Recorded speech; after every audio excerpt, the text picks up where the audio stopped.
What's up, Boss Tweezy? It's your boy, Den Beezy, and I'm coming to you here live from the Steezy. Boom, boom, chicka, boom, boom, da boom, boom, chicka, boom, boom.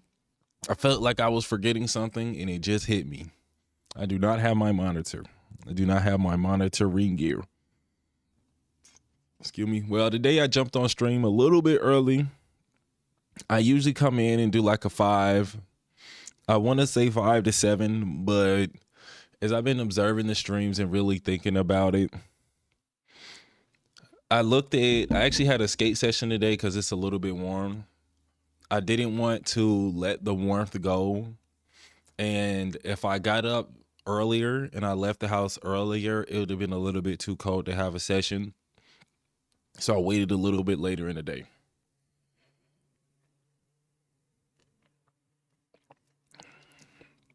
I get home like 1:30. I get home like 1:30 and I'm like, okay, what I'm gonna do is I'm gonna saute this chicken while I get my stuff ready for the night, and then I'm gonna jump in the shower. When I get out the shower, I will have had time to saute the chicken, put the chicken in the oven.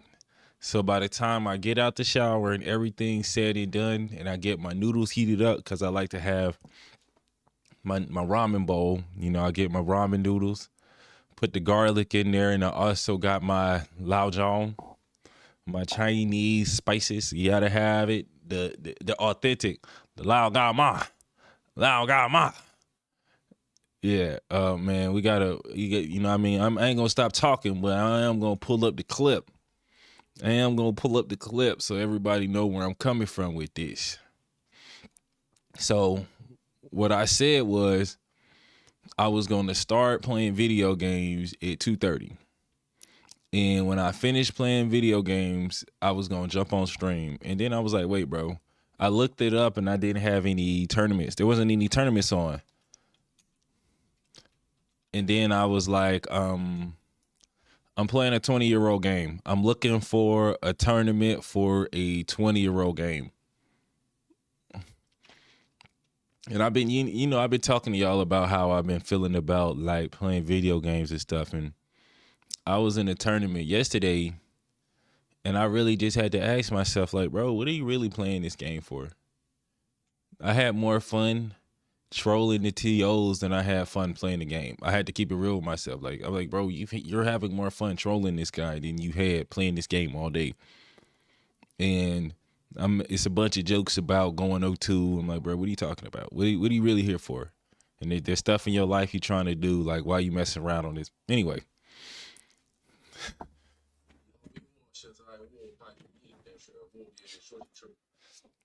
No, I got it on the wrong thing. Let me make sure y'all can hear this. Y'all can't even hear this. But after we listen to John Cena talk about the best spice in the world for a couple seconds, I'm going to get straight into it. Because, I did the research for this before. This ain't going to be like, oh, yeah, that boy done busy looking at everything, yada yada. 我不可以用我的手机，我们拍的时候，所以我现在拍这个，因为他们给我老干妈，我不知道关于老干妈，但是中国人说这是非常好的 chili sauce，所以现在每天我用老干妈在西凉话，我用很多很多老干妈，This is not an ad. I have no relations. I have no relations. But I think this Chinese sauce I'm trying.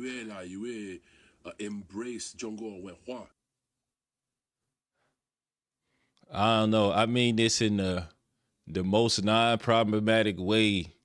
I really think that I might be a Chinese man deep down inside. I really think I could be a Chinese man for real. Like I used to think I was from Japan, or I think I was like no, bro, China. 1000% Chinese. But you know what I mean? You gotta, I like to put the lao got my chili sauce inside of the broth, And I also like to put the garlic in because garlic tea is good for your respiratory system. And then also the chili sauce, it also helps clean out my respiratory system too. And I was out skating in the cold.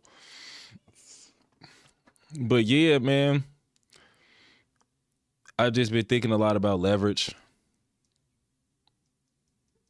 I've been thinking so much about leverage and then how I'm spending my time. Like you think about leverage, I'm thinking about spending my time. I've been thinking about making a name for myself.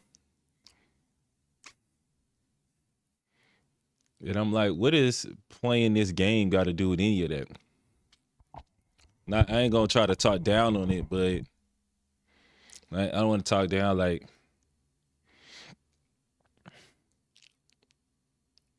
I really started focusing on thinking like a lot of the dudes that streaming, you either like a super duper sweat, or you're creating like journalistic style videos, or you used to be a sweat and now you make it journalistic style videos.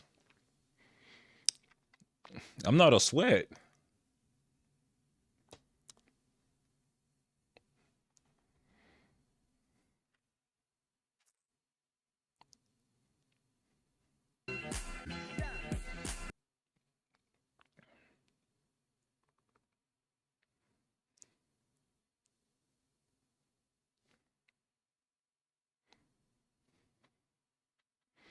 So, like trying to come up via I'm a sweat. What are you talking about? They got sweaty discords and sweaty lies.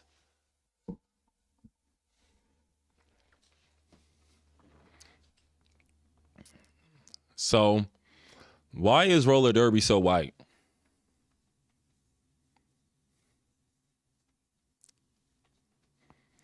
I don't even believe it. Like I thought about it. I would never go to a roller skating competition and do anything other than try to put the guy on the other side out of the competition.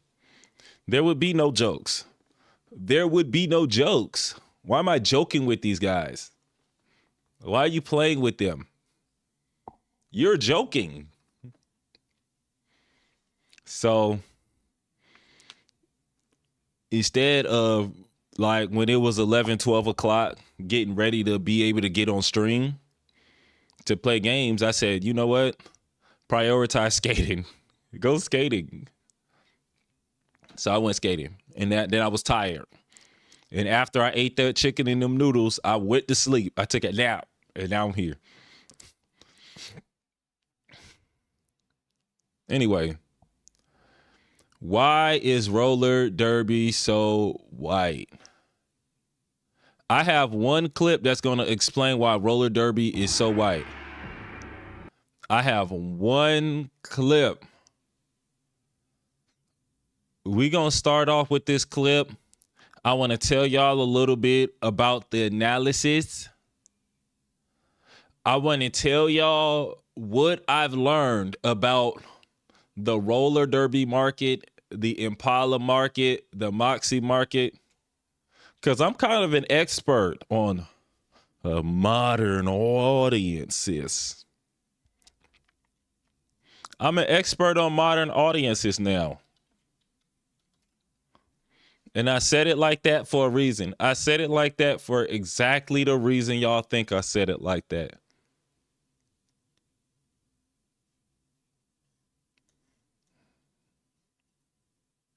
Do you know what they mean when they say modern audiences? Do you know what they mean when they say modern audiences?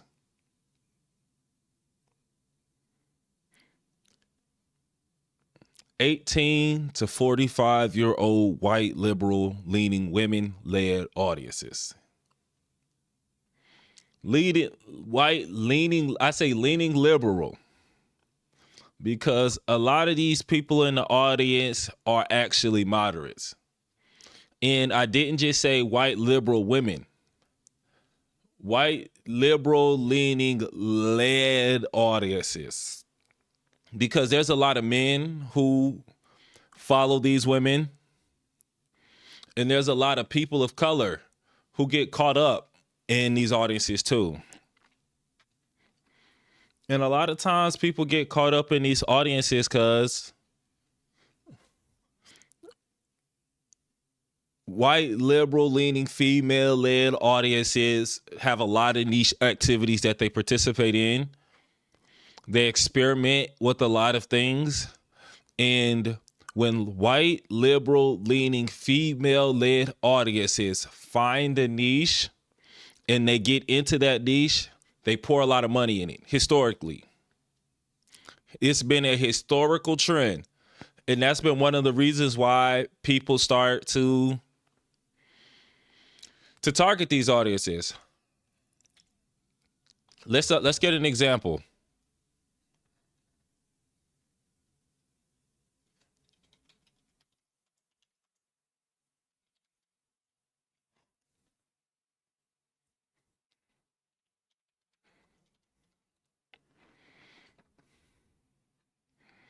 Why does the Stanley Cup become an expensive highlight drinkware?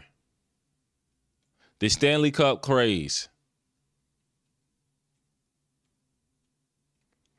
The Stanley Cup case study highlights how the Stanley drinkware brand, particularly their Quencher tumbler, experienced a massive sales surge around 70 million to 750 million in a few years, primarily driven by a strong social media presence on platforms like TikTok, where user-generated content and a focus on lifestyle branding propelled the product into a cultural phenomena, attracting a large female customer base and generating significant buzz around its high-quality, durable design and vibrant color options.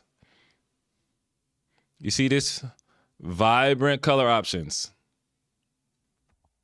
Essentially transforming a traditional drinkware brand into a highly sought-after lifestyle accessory.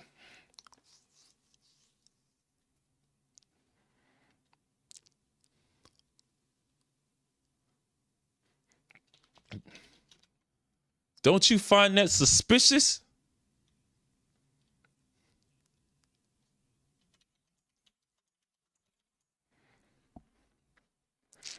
Don't you find that suspicious? You don't find that suspicious? Suspicious. You don't find that suspicious? You don't find that You suspicious. don't find that You suspicious? don't find that suspicious. You don't find that. I don't even watch Dr. Umar Johnson like that. I promise y'all I don't, but every single Dr. Umar Johnson meme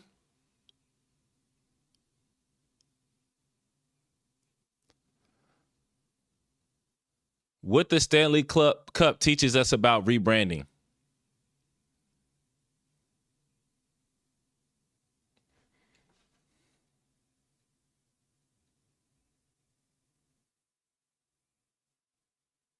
I gotta check something real quick. Yep. The story begins with a blog called The Buy Guide, which featured their cup on their site because they loved it. The website writes about the Stanley Cup, large enough to keep up with your busy days, a handle to carry it wherever we go. No, there's something else.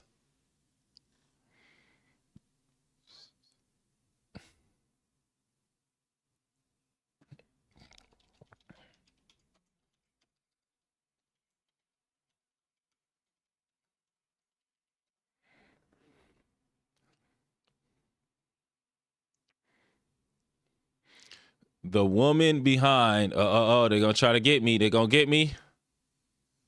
I need to have an account.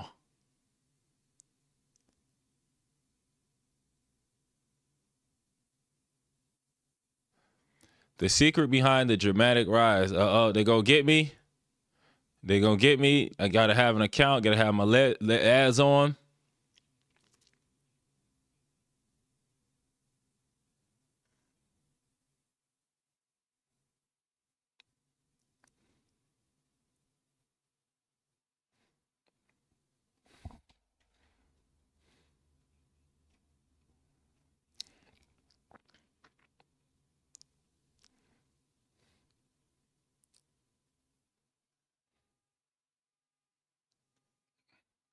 So let's just sum it up. It starts off as a men's brand, and then a woman walks into the office one day and say, "Make it pink."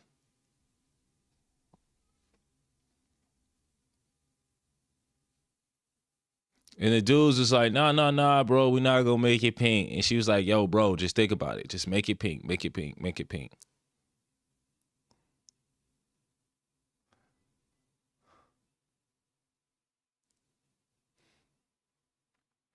So we got a marketing space here. We got a marketing space that needs to be studied.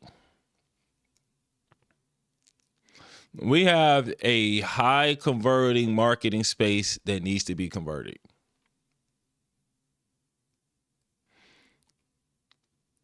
And there's a couple things that you got to realize about this marketing space. They're into fast fashion. They're into fashionable things. They're into colorful things. And they're more about really getting entertained.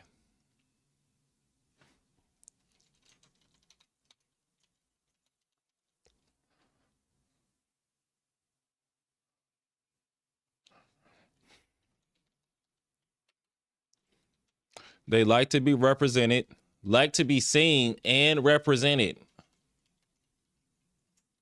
High spenders. More likely to spend on lifestyle goods than any other market. Like, these ladies are more likely to spend on lifestyle goods than any other market because they have more money.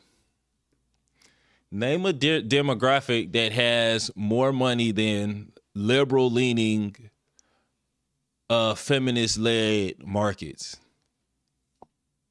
White feminist led markets. Not womanist. Not womanist, specifically feminist.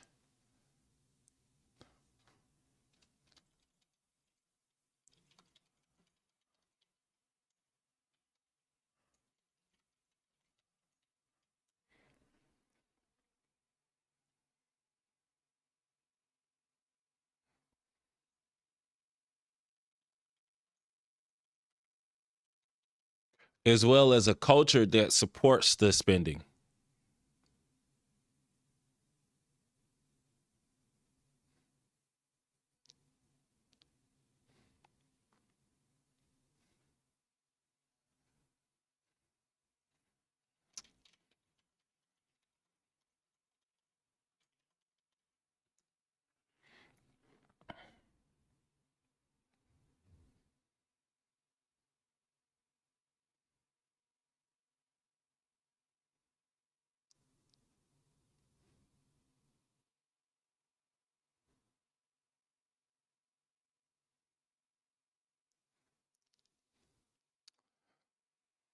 I'm looking for the hardcore numbers.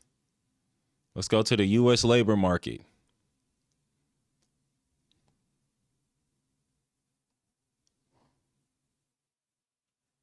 Average yearly earnings. I want the average yearly earnings.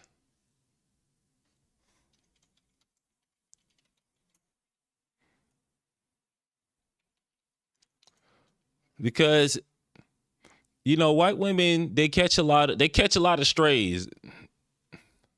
They catch a lot of strays because historically they're going to be the people that are going to be at the front of these movements.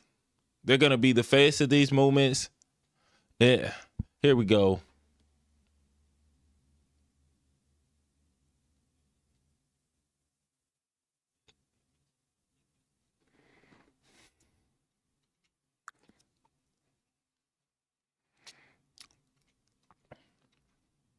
Let's check it out.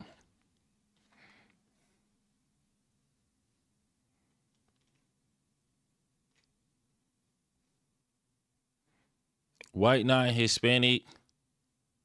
White women on average earn more than black men. The average white woman earns more than the average black man. The average black man make like $40,000 a year. The average white man make like 50. The average white woman makes more than the average black man.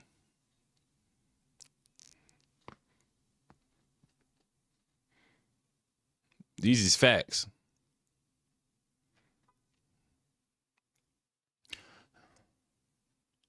And let me come back a little bit because for some reason I can't get my scroll to the sidebar. And then here in the middle we have, actually at the top we have Asian women.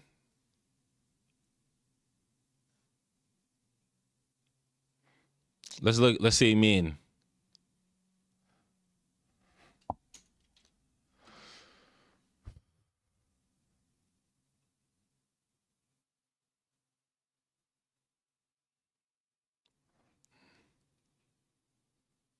I don't want none of this extra. I don't want to see it broken down. It's like no earnings by men. Yep. The average white woman, the low around in the 30 to 39 range, white women were making 46,000. Black men make as much as the average white woman in their 40s.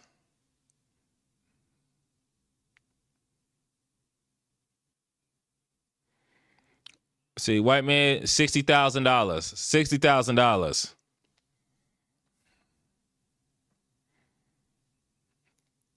So when it's time to make a marketing campaign, and we're really, really looking at why would you target this group? Why would you target this group? They have the money to spend, and they are more likely to spend it.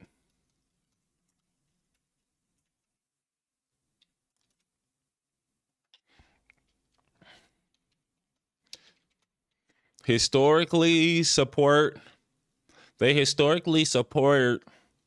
where they are heavily represented.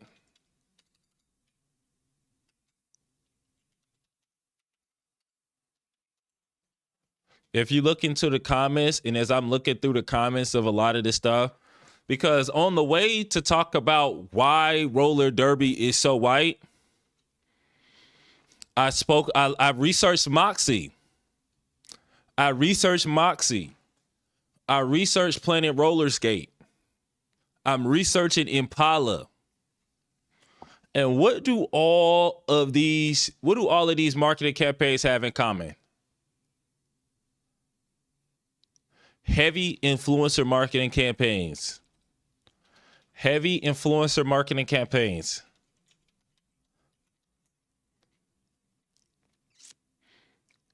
Featuring women's women. Let's call them women's women. Like they call them a man's man, a woman's woman. An ideal caricature. Skate inspo even. The world as they would like to see it. And as we come through a lot of these campaigns, something that I really started to reflect on as I dove deeper and I dove deeper and I dove deeper and I dove deeper into Moxie. Why is it the narrative that roller skating came back so easy to sell?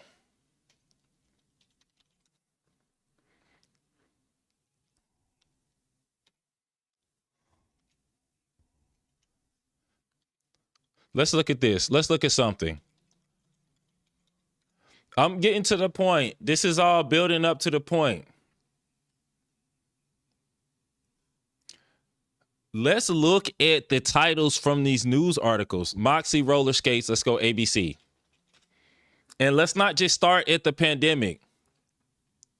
This is the pandemic. This is a pandemic tiding. Roller skating on ABC News. But let's keep going. Moxie roller skate girls. I could actually get some videos from this one. Some clips from that one.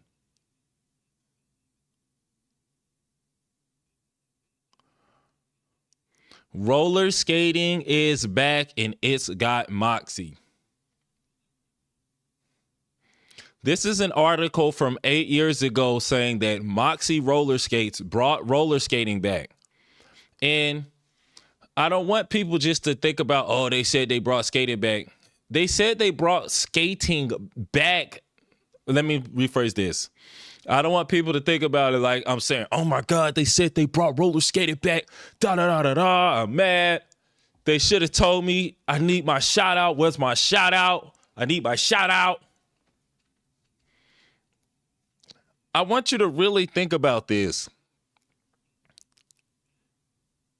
How can you say you brought roller skating back?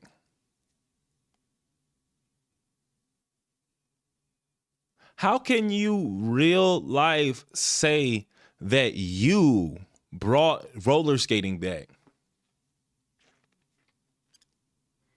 Who do you think you are?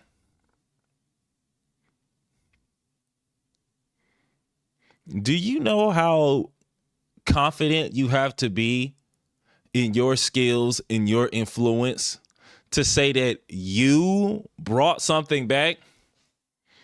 And why are you so confident that roller skating is dead? Why is the narrative that roller skating is old school? If we go back to the history of the Plimpton skates from 1890, roller skating is far from old school. The skates that we skate on today were only made possible by technological advances in the 70s. And your ability to skate comfortably now is only possible from continued technological advances. What's old school about a high top skate? Inline skates are technically old school.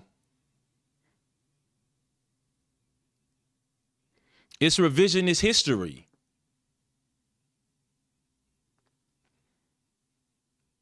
And when I really started to come back and I started to look at it and I started to do some research, let's check this video out. And I want you to listen to a line that Estrogen says. I want everybody to listen to a line that Estrogen says. And then I want everybody to listen to a little bit about how she came up as a skater, because this is going to connect to Derby. It's going to be about a minute to get there, because skating with these women, I feel on fire. Let's look at the history of Moxie. So that I decided that I was going to bring it back for everyone. I'm Michelle I think she just said it. Better known as Estrogen, and I'm the founder of Moxie Rollers.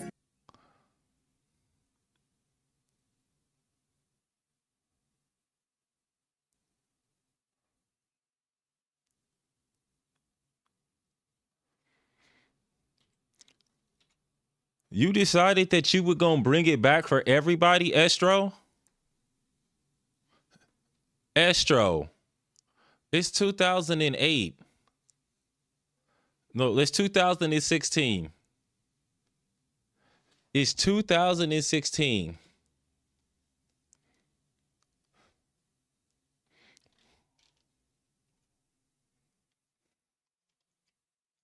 Roll bounce, 2005.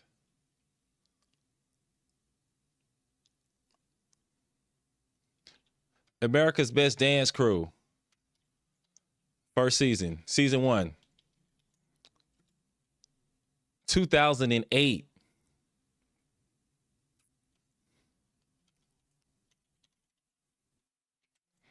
Skate-a-thon, going strong. There's skate parties going on all over the world. And you want to know this is the most suspicious part. I ain't gonna play it yet. Because I need y'all to get to it. I need to let this one drop. Let's listen to why she decided to make colorful skates. Michelle Stylen, better known as Estrogen, and I'm the founder of Moxie Roller Skates. There are 21 skaters on the Moxie skate team worldwide, but some of them are Pigeon, Indy Jamma Jones, Millie, and Legs. Anything that's experimental or outside of what you've probably seen on roller skates is what we do. Roller skating was really, really big until I was born. And then it really kind of dropped off when rollerblades came in. Roller skate innovation just stopped. Roller derby was the next new sport to come to the roller skating industry. Roller derby was the next sport to come. Skates that they were selling to roller derby skaters were made for speed. The skates that we're making now are made for secure landings, for high flying tricks. For secure landings and higher tricks. I ain't even going to talk about them as park skaters. I'm not going to talk about them for that right now. Okay, now let's think about that sentence for a second. Estrogen was a roller derby skater. Estrogen was a roller derby skater. So she knows that roller skating isn't dead.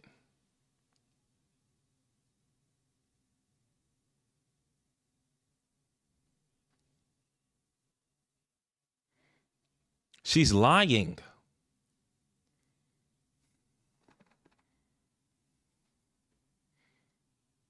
She's lying to twist the narrative to put herself in a place of importance. She's lying to conflate her contributions to skating. She made up this story because it sounds better if you bring something back or innovate than if you say that, hey, I thought colorful skates was going to sell and I like money.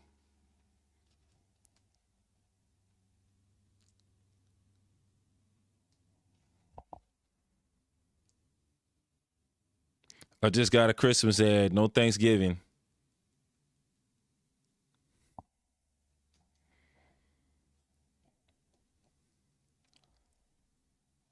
I wanted to come back and I wanted to trace it all the way from here because this is a trend. This is a trend in roller skates. The second thing that I want people to notice, the way that she traces roller skating history. She traces roller skating history from white liberal leaning feminist marketing scheme to white liberal leaning feminist marketing scheme. Roller skating's dead because they weren't selling it to white women at the time. Roller skating innovated because they started selling it to white women again. Nothing has been happening in roller skating because they were not selling roller skating to white women.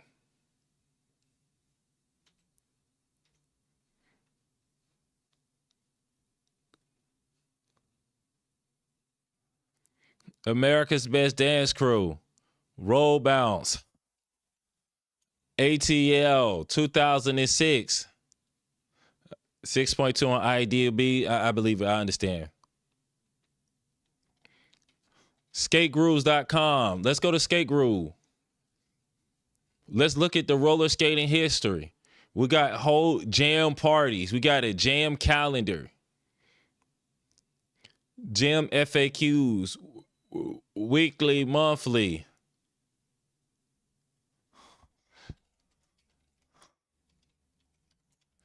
Okay. National Jam Skating League. National Jam Skating League. Jam Skating Entertainment. Jam Skating Entertainment. I'm just going down everything. Artistic Roller Skating Association. The Roller Skating Association. Artistic skating, hockey, speed skating. None of this happened according to estrogen. None of this happened according to estrogen. Nobody was doing this. It was not popular.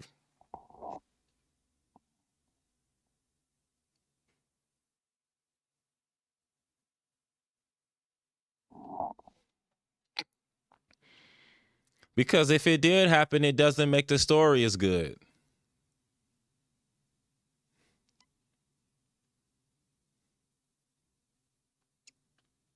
So I say all this to say, and I wanted to really build it up from there because this is a video from 11 days ago. The Minnesota Roller Derby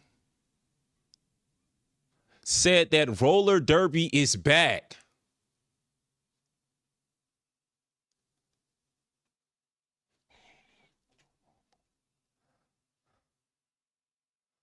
Roller derby is back.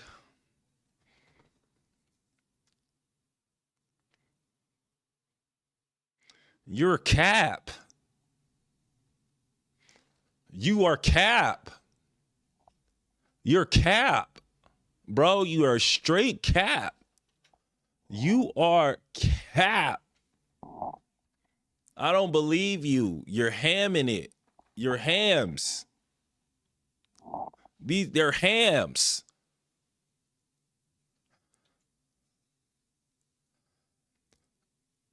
Again? Did Moxie kill roller derby? Did Moxie kill it? You and all of your friends are in the roller skating Reddit. Stop hamming.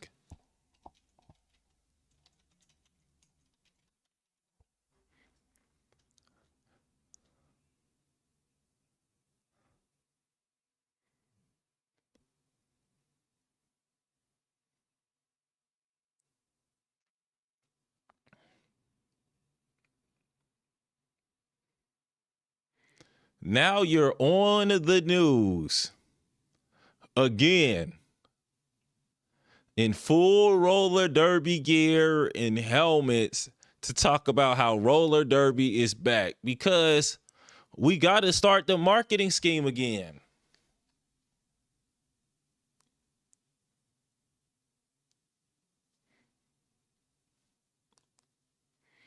And now I want y'all to listen to the story that they tell. I didn't even watch this video. This is going to be a cold react. This is a cold react. But long story short, roller derby is so white because it is profitable to market things towards white women.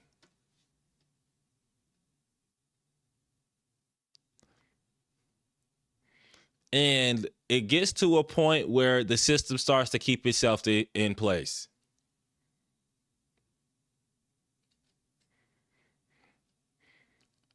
The white women that got in, they got their cream up, they got their swag up, they got their gang up. I don't know. I'm trying to figure out how people might hear this. They got their rep up. They made a name for themselves. They start to change the narrative and shape it to make sure that they always made a name for themselves, if you know what I mean. And on the way, you got to change the story. You got to change the story.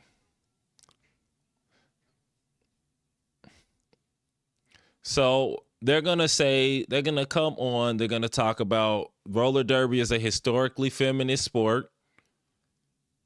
They're going to talk about they're going to say something about queer people. Because I see she got the rainbow pads on. They're going to skip over the men. They're going to skip over the people of color. This is just a prediction.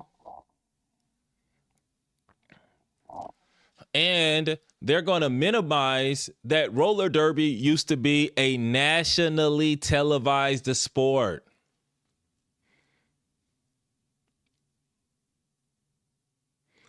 Nationally televised. Roller derby isn't back. Roller derby is not back. Until we're seeing professional roller derby matches with people on television, roller derby is a shadow of its former self. Let's keep it a buck. Let's keep it a bean. Bean and a half. 2 beans. Let's keep it straight. 2 beans. 2 beans. Roller derby is not back. The second reason is your girl Estrogen is a roller derby player.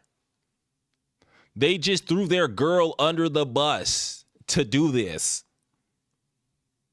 They're throwing their friend under the bus.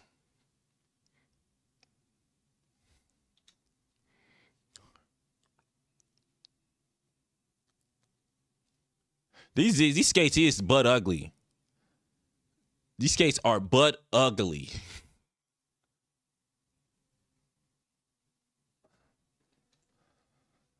Look at her smiling, going along with it. She like, all right, well, if this is the story you want to go with.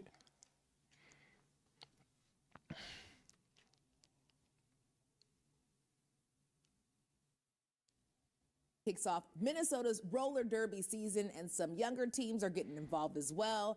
Listen, I got some tough people here with me. I already told them that I am not tough enough to play roller derby, but I'm happy that they are. We have Valkyrie in the house as well as Axel.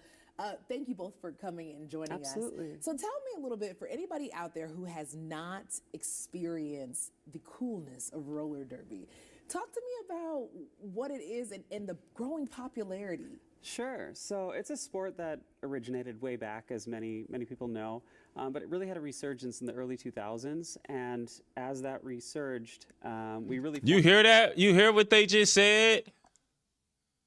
You hear that? That first line, resurgence in 2000. Do y'all know what happened in 2000? Do y'all know what happened in the 2000s? White women started playing flat track. White women started playing flat track.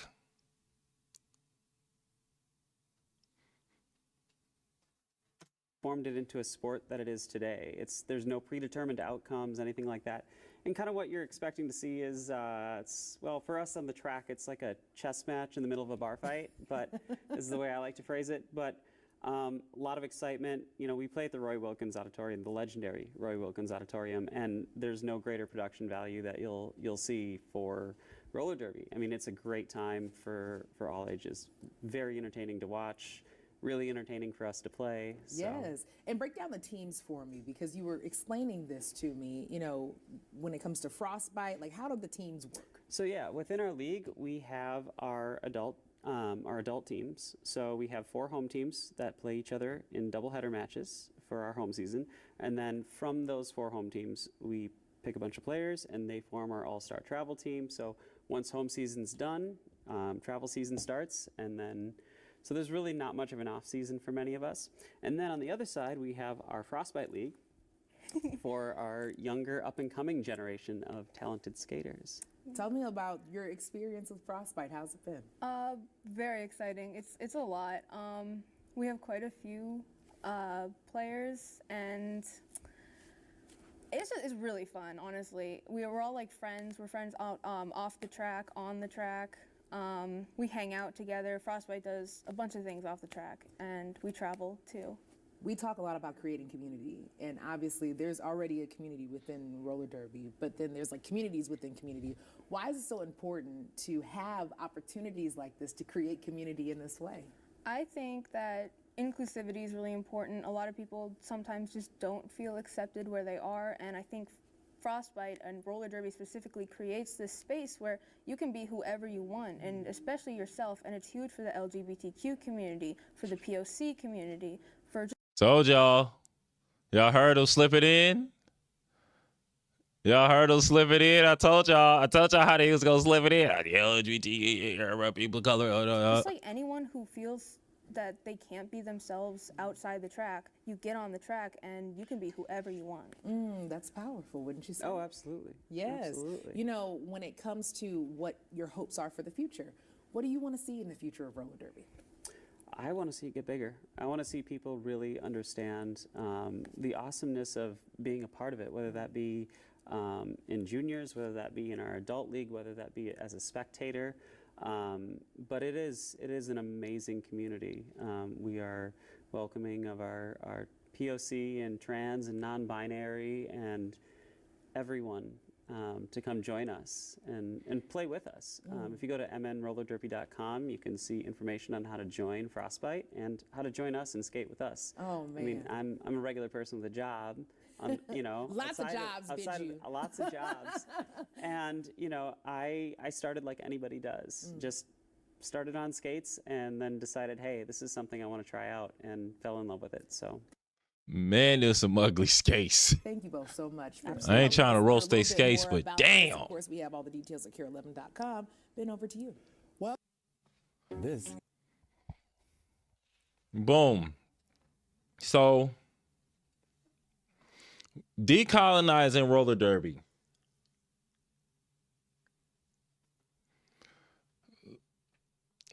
Let's talk a little bit about it. Let's look at a couple of videos from some creators talking about the racial breakdown of real roller derby matches.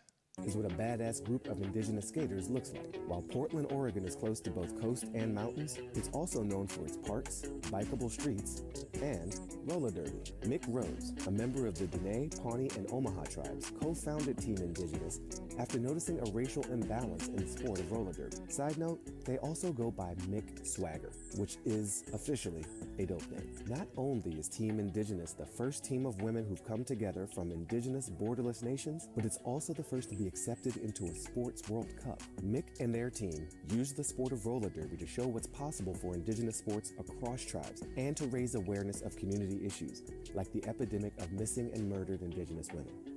They're decolonizing the sport while finding resilience and healing through their community. Boom. I'm going to go through and I'm going to talk about, we're going to watch some more roller derby clips, but this is actually a really big movement. There's a couple of people and there's a lot of different skaters, specifically all Prim's Hood Cinema. He did a roll bounce at school.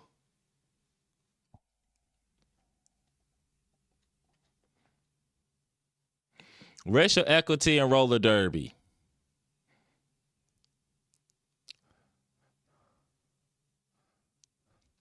I like Melody Alexander. But this title is already making me suspicious. How white supremacy is rooted in everyday life. She talking about everyday life. Girl, I came here to talk about roller derby. Stop trying to put the blame somewhere else. So get out of here with that. I feel like she gonna be like, oh man, and it's unavoidable, and oh my God.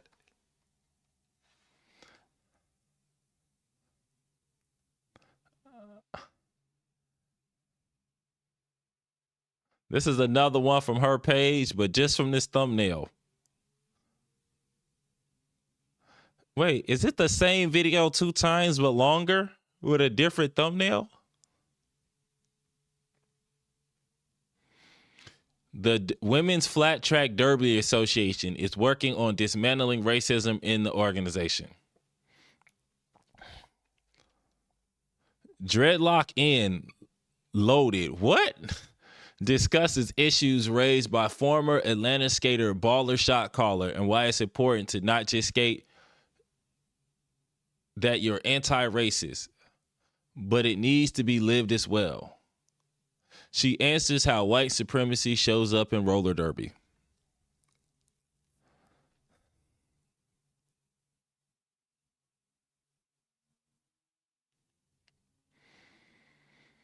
Is there a men's flat track derby association?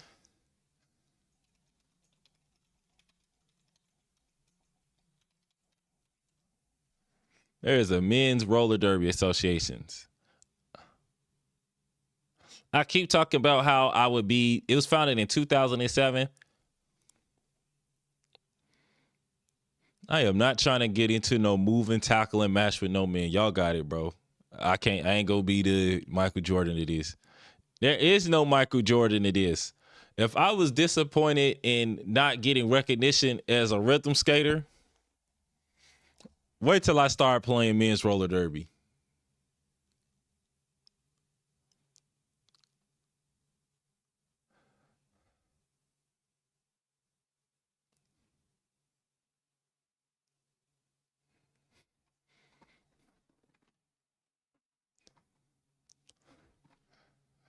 Dreadlocked in loaded. Oh, dreadlocked in loaded. You got to read it as one.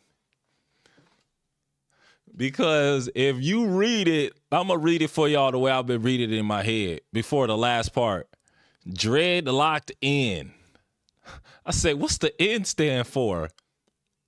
What is she saying?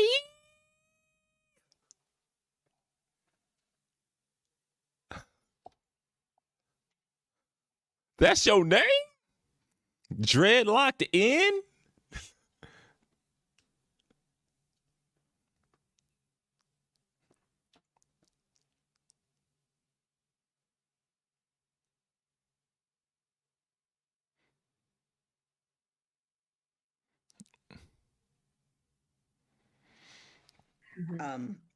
KCRW has.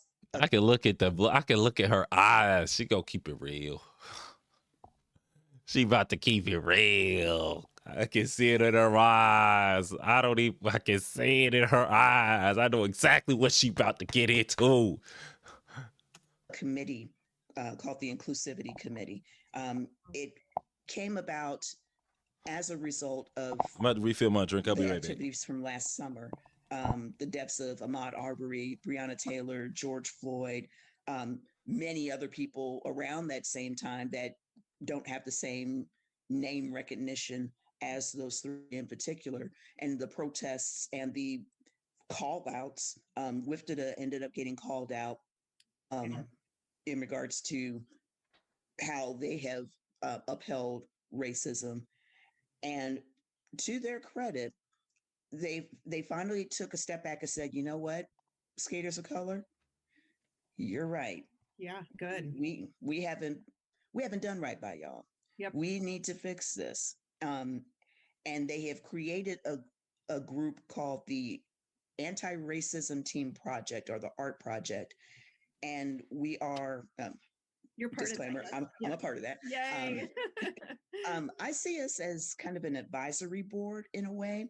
And this is not just people from within WIFTA USA.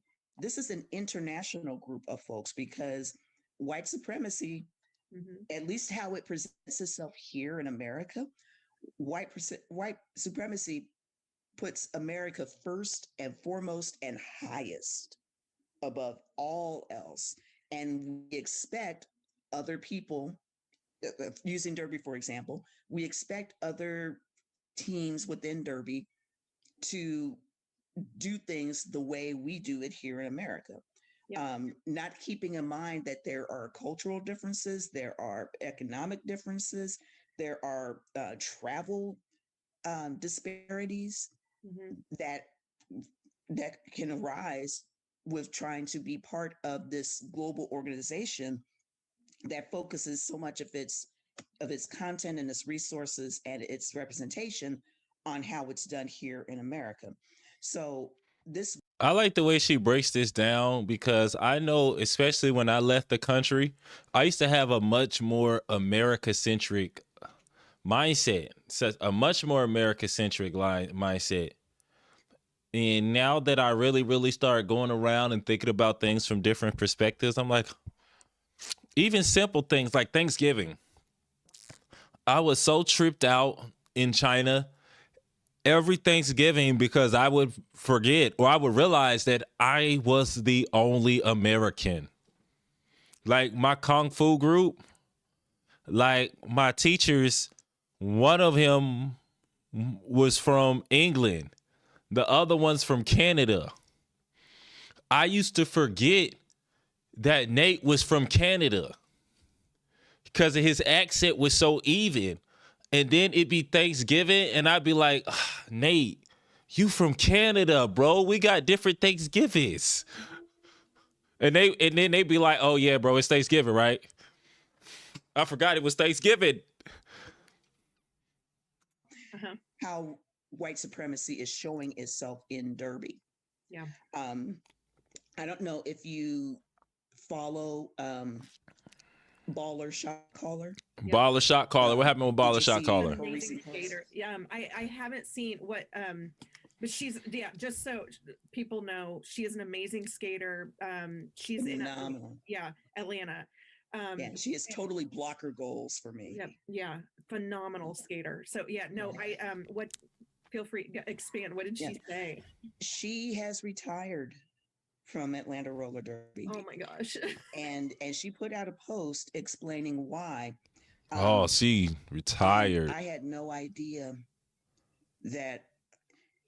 I ain't gonna lie, it broke my heart to see that, both for her and her experience, and also for Atlanta as a whole. Because when WIFTDA came out last summer and said, we are not doing right by our skaters of color, we need to become more of an anti-racist organization. Yeah. Atlanta Roller Derby was front and center going. I saw their statement. They put out statements. They came up with recommendations. They started working with WIFTDA to try to implement more anti-racist policies and actions. So when they started doing that, I know a lot of people throughout Derby who were ready for these type of changes. They were like, yes, right. This is awesome. Yo, what's up? I was rollerblading today. Stepping in to show them how to do it. And then when Baller came out with her post, that was basically saying that there was a bunch of other stuff going on underneath the surface, and their skaters of color, and which Atlanta was, at least I don't know about their home teams, but their travel team, very representative of people from a lot of different ethnicities. The first time I saw Atlanta skate, there was it was at a regionals in Dallas. And at one point they had a line that was all Black folks, and it blew my mind in 19 different ways. I was like, oh my God, look, it's a chocolate line. Oh my God. I mean, I had never seen that. And I felt like I could actually, there might be a spot for me in this world, I might be able to aspire to be like this. And they were all, badass skaters. And Baller was on that line. And I was like, I want to be you. Yep. Want to be you. So when her post came out, and she was talking about all of these things happening under the surface where skaters of color were feeling not welcomed or not appreciated. And then some of those players are starting to retire from the league, and how she's talking about people retiring from Derby. Towards anti-racism. One thing about Derby is people go retire. Derby got a rollover like a Amazon warehouse. Playing roller derby is like carrying boxes at UPS. You only last so long. Great out there on, social media paper. Right. But they weren't really taking steps inside. And then she's on, or was on the board for Atlanta, and just happened to miss a meeting. But I think a day or so after missing the meeting, she was served, basically served notice that if you don't provide an explanation as to why you missed this meeting, we'll be, rescinding your duties, and you could possibly lose your place on the board. And she's like, wait, I just missed a meeting that I didn't know was happening, and now you're threatening me with expulsion? Let me save you the trouble. I'm going to go ahead and peace out.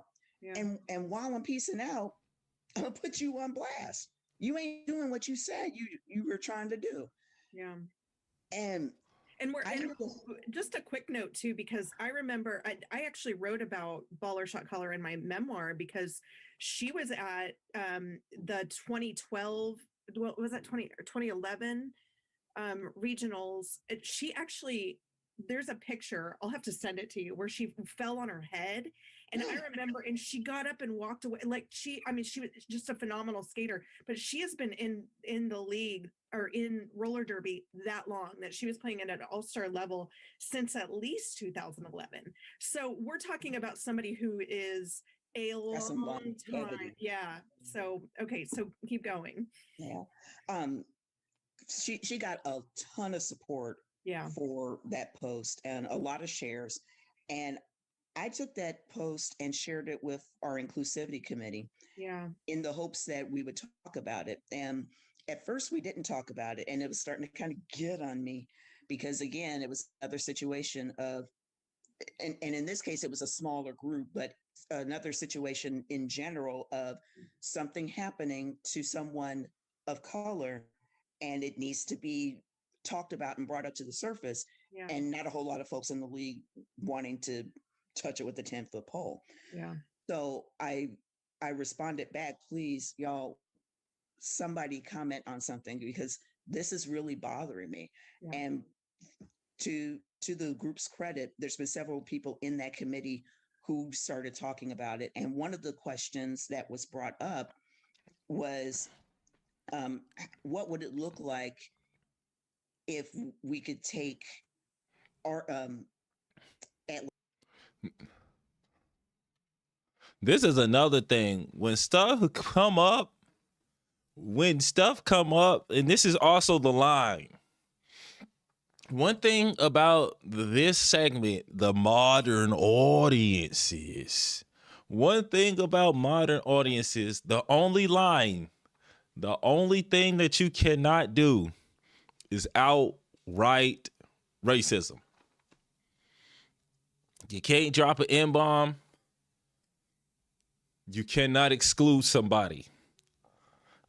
Something cannot come up that there's unfair behavior. And when it just gets in the air, people get very uncomfortable. And this is going to connect to the next piece when I'm talking about Impala skates and why Impala was successful where Moxie was not successful. Because right now, I'm a call it. Impala skates won the fashion skates war. They beat Moxie on this one. Anyway, let's finish it up. This example and KCRW, how it conducts itself, and notice the similarities in how white supremacy is showing up both there and also here, because we don't want to be pointing fingers at someone else when we've got multiple fingers pointing back at us. Yep. And so basically the question from one of our skaters, Biddy, came out. She hit us with this. What 3 fingers back at white you. Supremacy look like in Derby? Yeah. And I thought that was a damn good question. Yep. And I didn't want to answer for other skaters of color throughout the league, but for me, just a couple of examples. White supremacy shows up as being kind of low-key disappointed that a Black skater, myself, isn't naturally fast, and just kind of having your playing time, reduced as a result.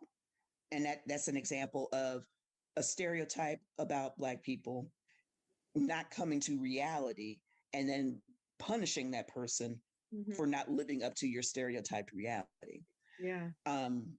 It shows up as your question earlier about feeling embraced by the league as Hey, yo. They wild for that, boy. They wild.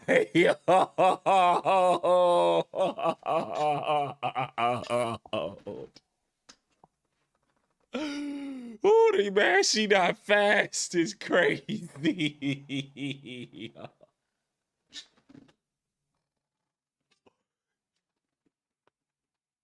Cause I'm fast. I'm fast as a mug.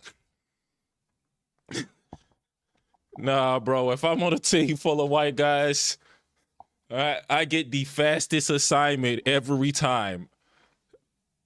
They be like, yo, bro, shut them down for us, please. Like, please, bro. I was like, I got him.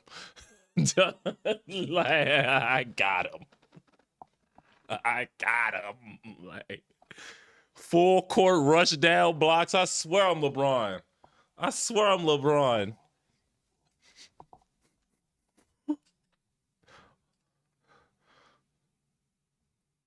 Nah, that's wild though.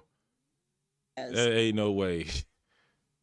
The thing is with skating though, and especially with the roller derby market,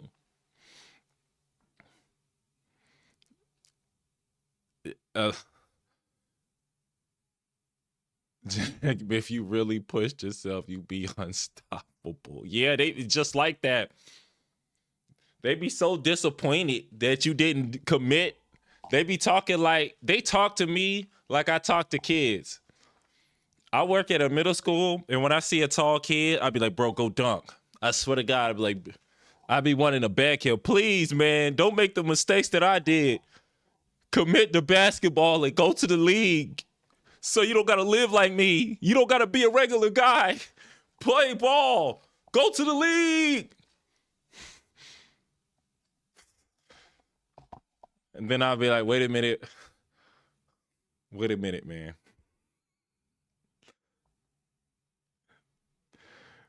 Come on, bro. Chill out.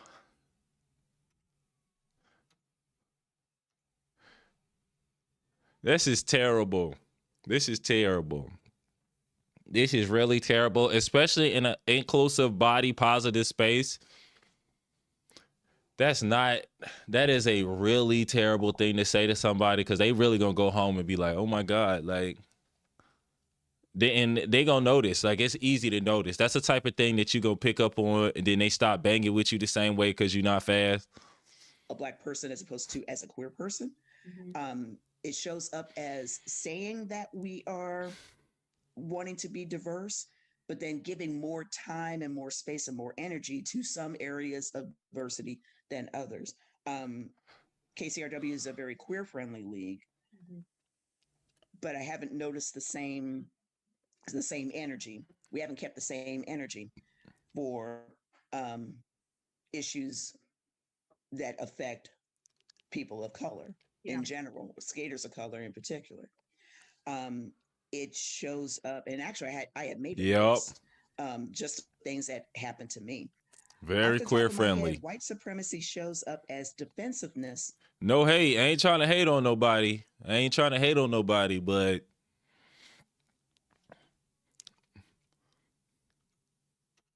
when it make your private parts tingle, excuse me for the expression, if something make your private parts tingle, people like really into making sure that happens.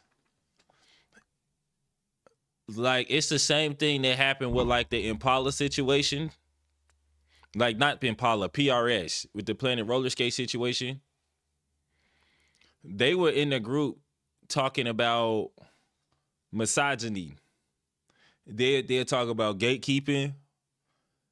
Because misogyny and gatekeeping, you're throwing stones at a common enemy. That's Indy Jamma Jones's enemies.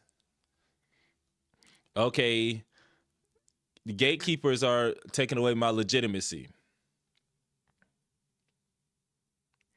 Men are the men. I ain't gonna lie, bruh. I heard what Nick Fuentes said after the 47 win, and I was absolutely appalled. I had some of my friends like making messages about it on Facebook. And I'm like, why do they keep saying this? Did somebody say this for real?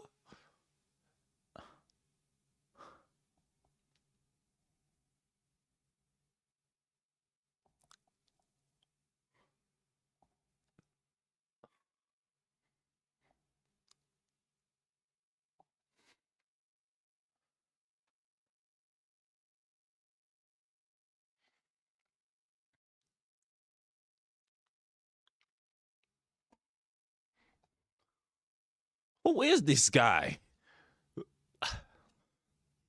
I didn't know who he was until like a couple days ago. I saw a video about people running up on him. And I was like, yo, who is this dude? I had never heard of this man. But anyway, yeah, similar here. Cause the thing is, like, yeah, bro. That's me, man. It make my private parts tingle. We gotta get them in. But something like this, like imagine you've been playing sports your whole life, and the one thing that you ain't ever been is fast.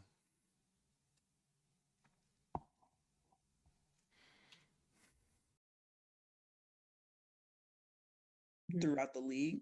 But for me, just a couple of examples, white supremacy shows up as being kind of low key disappointed that a black skater, myself, is your stereotyped reality. Yeah. It shows up as your question earlier about feeling embraced by the league as a black person as opposed to as a queer person. It shows up as saying that we are wanting to be diverse, but then giving more time and more space and more energy to some areas of diversity than others.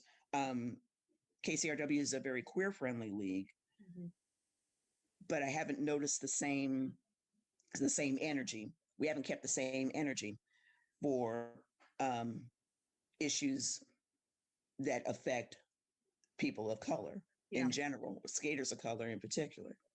Um, it shows up, and actually, I had made a list, just things that happened to me.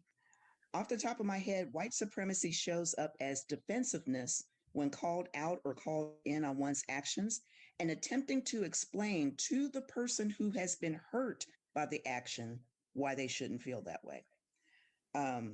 It shows up as the loudest silence, particularly when progress is attempting to be made. Now, that person may support the progress deep down, but the silence and inaction communicates the total opposite message that care is not given about progress. And I came up with that one because there have been times, say, I'm probably going to get in trouble, but there have been times in, say, league meetings where something came up that was kind of touchy, and I knew that there were people who supported doing things a different way, but they didn't say anything about that support because maybe they were afraid about um, someone else thinking, uh, not saying it right. They were afraid of someone else's reactions or afraid of being put on that person's shit list, so to speak. What I mean, yeah, this in is whatever way. derby politics where you could lose a spot on a team or not get as much or not getting the time. playing time and things like that, or be given grunt work to do in order to prove yourself or whatever. Yep. But they wouldn't speak out in support of doing this differently or doing that differently because basically trying to protect themselves. But that support to someone who is making that suggestion, and particularly if it was a suggestion that was related to being more out there, trying to be anti-racist, it gives the appearance that you don't care. And for me, myself, I've started pulling away from people because I'm trying to protect myself from folks who don't care. Yep. Yep. Let me see. Oh, it shows up as giving minimal effort or energy to only one other at a time, usually Black or Latinx, at the expense of every other, Indigenous, Asian, non-US, etc. It shows up as rolled eyes or not paying attention during meetings whenever diversity, equity, or inclusion needs or perspectives are raised. Doesn't affect me. Why should I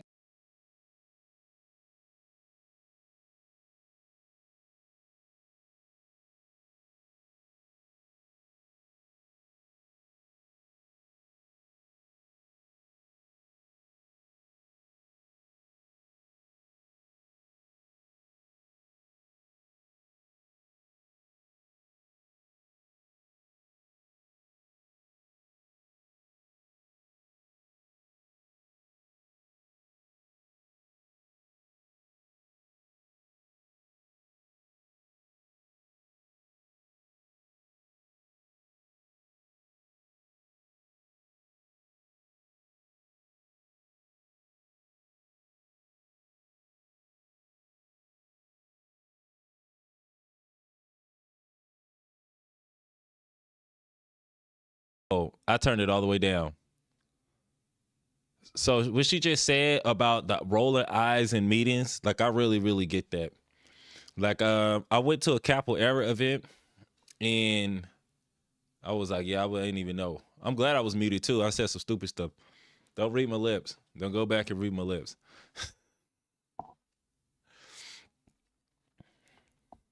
Yeah, and this woman said Capoeira is the first thing I was able to be an unapologetically angry black woman in. And I could feel it. Because dudes, we was in here listening. They were talking about people's experiences.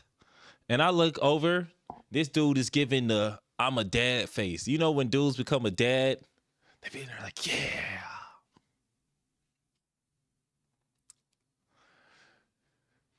And then I looked over at this white dude face and he was in there mugging. And I'm just like, it's my first major Capoeira event. I didn't know that we were going to get this deep and share experiences. So I'm checking people's reactions. But when I looked over and I saw that dude face, I could only think about, why is he so mad? Why is he so mad? And so I'm like, okay, I could definitely feel that. You get to talking about like, hey, this and this. And people just get acting like they're not trying to listen. And when you really interested in the community and they your friends,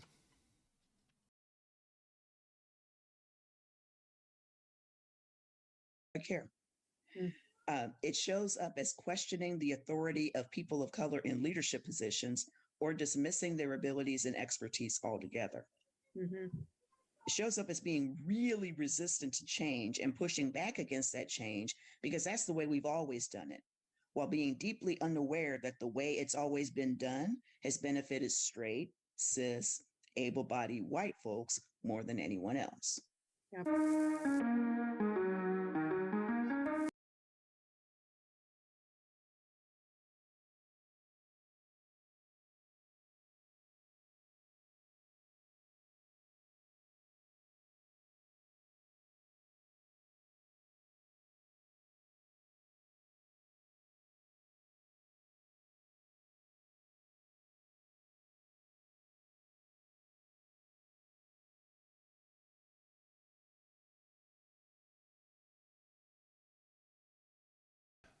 I think I know what's happening.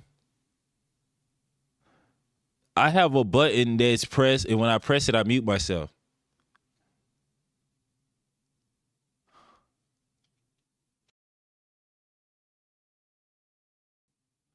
So when I press the home button, that's the button I'm using to change scenes. It's muting me.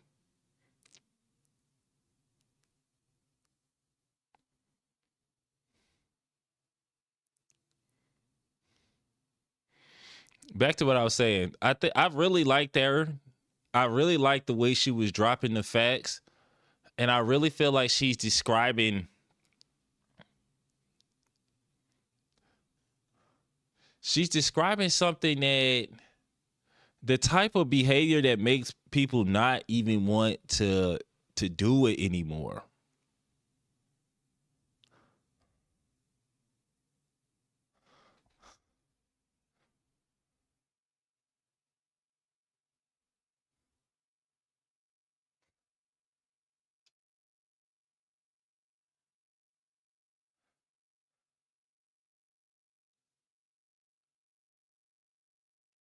And I think it would just get people up on out of there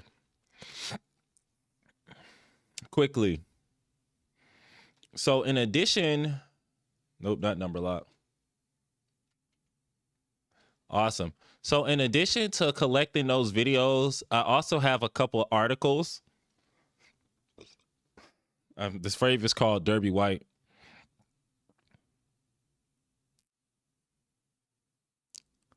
One of the first things I want to check out is the whitewashing of roller skating's revival. United Skates came out in 2018. United Skates came out the same year that Estrogen said that she brought back roller skating. I'm so glad that I saw that and I picked this up.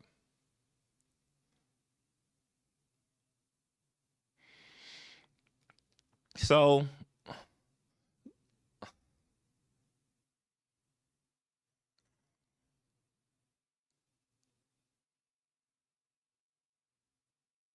I might have to add that to it. I found this website hilarious. I found a website called Stuff White People Like.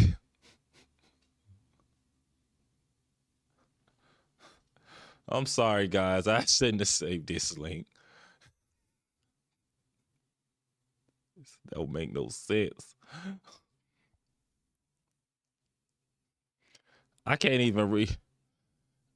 I don't even want to read this. I don't want to read this without a.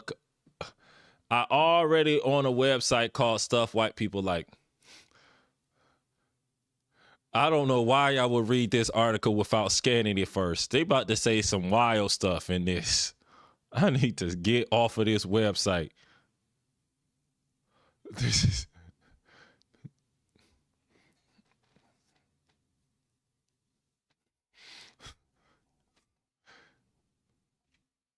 I found a roller skater experience. I found a roller skater that described their experience in roller derby. Ain't no way, boy. And I wanted to come through and read it for everybody so we could talk about what the experience is like on the ground level. And something, just a reflection from seeing these pictures. These are the most diverse derby pictures I have ever seen. Because usually when you see roller derby pictures, there's a certain person that they show when they talking about people joining roller derby leagues.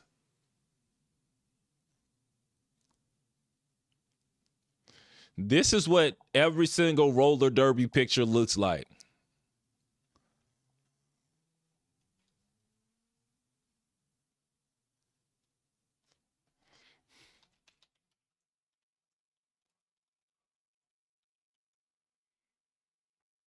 There's another, I think this is one here. Nope. Feminism on flat track. Boom. Boom. Boom. Boom. You can scan any article about roller derby. Boom. Boom.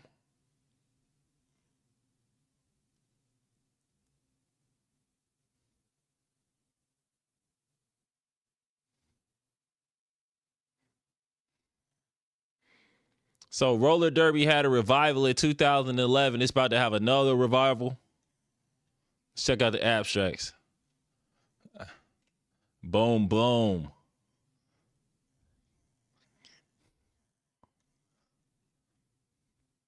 There's a certain face that they show in the roller derby pictures.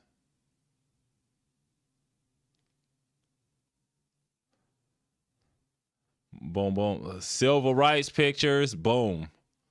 Boom. It's enough of that. Let's get them civil rights leaders up on out of here. Let's talk about who really put the work in. They don't talk like this. They do not talk like this. Get some nice pictures, though. I'm keeping these pictures. Now, let me put them in there. I'm trying to do a lot better about citing my sources as I go. So I'm going to read this article, and then I'm going to start talking about Impala. I feel like I talked about this one.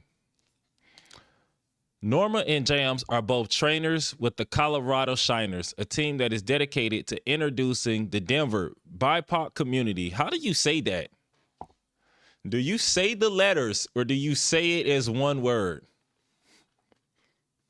Can we stop this? I want people to stop summing up 10 groups of people with an acronym. We have to stop this because it is nowhere near as clever as people thought it was. This is a ridiculous way to describe people. Anyway, to roller derby and eliminating barriers to participation. This is another big thing that people talk about. BIPOC is an inclusive designation for Black, Indigenous, and people of color, intentionally avoiding victim-centered language like marginalized or minority.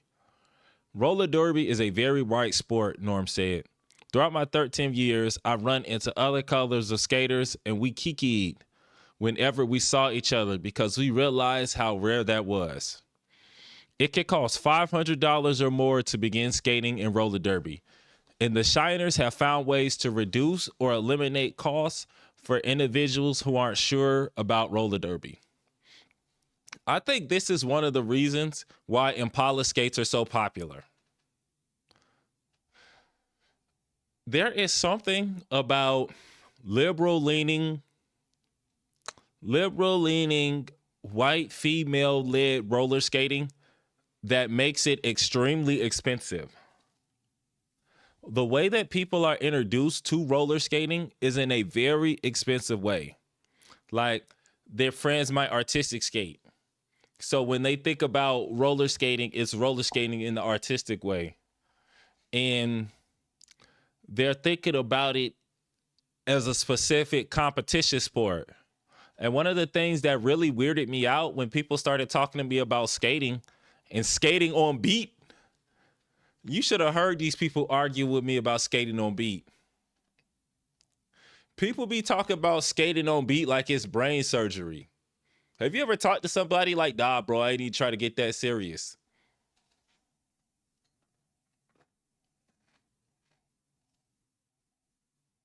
You can't come to the Golden Glide too many weeks skating off beat. Somebody gonna come talk to you. They're gonna be like, hey, bro, chill. Somebody gonna come over and tell you to chill out. Hey, bro. They gonna give you a lesson on getting on that beat. However, when I think about it from the perspective of a person that gets introduced to roller skating and artistic skating or roller derby, just what they try to do and everything that it takes to be one of the cool kids, it costs more. It costs money. Case in point, Gems has secured sponsorships with skating brand 888 NYC to provide pads to new skaters, and also with the Denver Skate Shop to help new skaters secure skates. The Shiners also seek to address more than the financial burden to participating in roller derby. Being together and celebrating skating is tremendous. Tammy, Queen of Hertz, or Q said, I look forward to Friday nights because I just get to be me. Q said that her last name not be used for privacy reasons. According to Q, learning about the training team opened the door for her to participate in roller derby. I'm just going to skip BIPOC every single time, and I'm just going to go to the next word. Through the Shiners, I know I have people who are on my side, who have my back and understand, Q said. Not everybody understands what people of color go through on a daily basis. Q had never skated in roller derby before joining the Shiners. She had roller skated in middle school and rollerbladed as an adult. But when she had first attempted derby, she didn't have the skills to make it around the track without falling, let alone play derby. And they be out there boxing. I went to a roller derby match, actually filmed one, and they was boxing. I pretty much hugged the wall the entire first night, but I was so excited and thrilled just to be there and watching everyone else. The practice was just really inspiring, Q said. Jams and Norm both said the Shiner team is special because it's one of the few places that the community can go without worrying about stereotypes, microaggressions, and worse. Friday night at the Roller Dome in Denver is always a night when they feel they get to be their true selves. I learned a lot about microaggressions living in DC. I hadn't experienced microaggressions before, but I dress like a YN. I'm gonna keep it real with y'all. I dress like a YN. I know you believe I ain't even gotta show y'all my Nike ski mask. It's over there. My Nike ski mask is over there in a place of prominence. I know exactly where my Nike ski mask is at all times. And I only wear the Nike. I don't wear one of those dollar store ski masks like, oh, is he the leader of the gang? No. They know what I'm coming with. I really got to change, because looking at the difference in the way that people treat me, I had a job interview a couple weeks ago, and I was walking around in business casual. The way that people treat me when I walk around in business casual versus when I walk around, it don't even got to be the Nike. I don't even have to put it on. If I have on my hat and do-rag, dudes be clutching purses, running away, moving the metro seats, black, white, brown, pink, everybody that do not live on the south side be acting scared. Roller derby can be intimidating. The rules are unlike any other sport. There isn't a ball to throw or catch, and it can be difficult for those watching it for the first time to understand the game. Okay, it looks like she's describing it.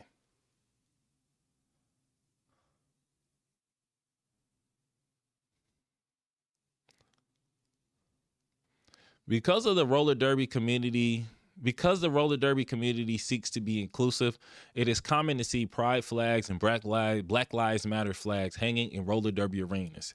It also is not unusual to see skaters wearing stickers on their helmets that designate their preferred pronouns. Despite the surface appearance, when it comes to the community, the roller derby world has encountered recent missteps. The Flat Track Derby Association, one of the sport's governing bodies, had to issue new guidelines on diversity, equity, and inclusion following the 2009 East Coast Derby extravaganza in Fester, Pennsylvania, which was hosted by Philly Roller Derby. Typically, officials calling bouts identify a player who has committed a penalty by referencing the player's number and uniform color. During the event in Festerville, however, officials misidentified and confused skaters of color with one another. Oops. Philly Roller Derby said in an apology posted on Facebook that officials also identified those who had committed penalties by the player's skin color rather than by uniform color. Wild. I don't know how that could have been easier than saying their jersey number and the color. Red 27. Why? Oh, why? Why? In their apology, the Philly Roller Derby said these mistakes were not made in an attempt to cause harm, but these subconscious efforts reveal a harmful systematic problem that we need to consciously address. Whoa, that is crazy. The only way for it to be easier for you to identify a person by their skin color is for you to really think it's weird that everybody's not white today. You have to really think it's so weird that, hey, yo, ref, like the ref know everybody that's not white. The ref knows everybody that's not white. It's so like, bro, if I say their number and I say the color of their jersey, he gonna be looking around too long. But if I just say the color, oh man, black 22, bam. Oh, there they go. You get out of this game, boy. Y'all are tripping with that, bro. At RollerCon 2022, which is the largest roller derby events in the world, held in Las Vegas every year, Jams taught a class on how to make leagues more just for all participants and more inclusive for BIPOC skaters. While the class was open to everyone, only BIPOC skaters attended. Eek. Ooh, that's wild. Ugh. Nobody else came? Y'all all skipped it? Y'all wild for that? But Jam's efforts goes beyond seeking equal treatment on the track.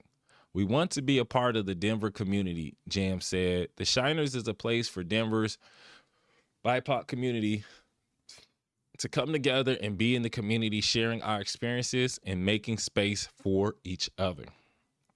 Norm hopes the Shiners and the BIPOC Bowl will help force change outside of the small world of roller derby.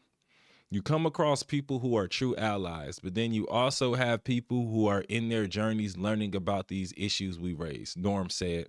I think derby really is a microcosm of the real world, both good and bad. We just happen to be throwing our bodies at each other.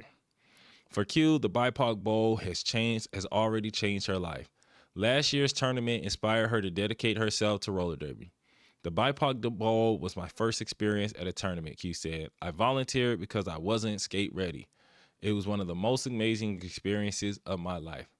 After that weekend, I was like, this is what I wanted to do. I wanted to play roller derby. Aw. Let's check out the Colorado Shiners. They are popular. BIPOC only roller derby team. Jams bound. Oh, look at these hats.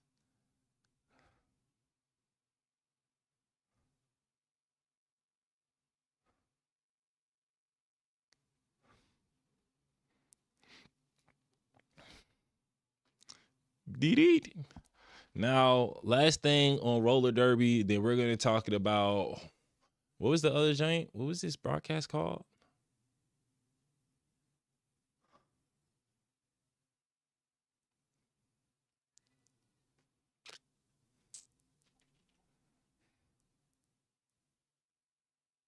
Why do people buy Impalas? Yeah, let's talk about why people buy Impalas.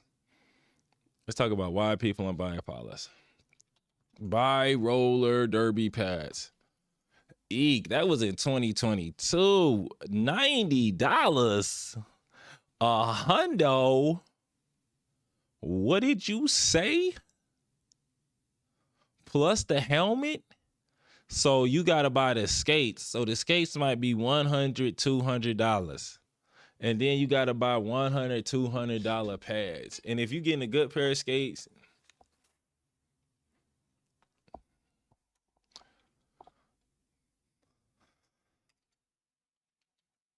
I'm saying this like I don't roller skate.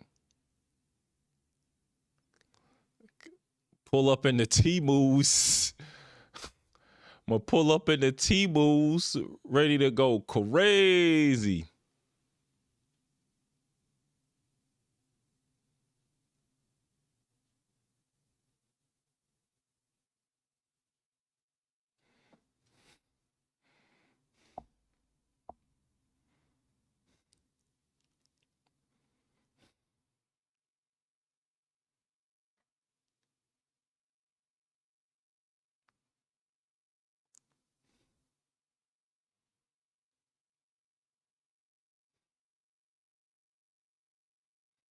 Let's see if they even have a roller derby section. So we got to go to the speed skates. Yeah, these is not roller derby skates.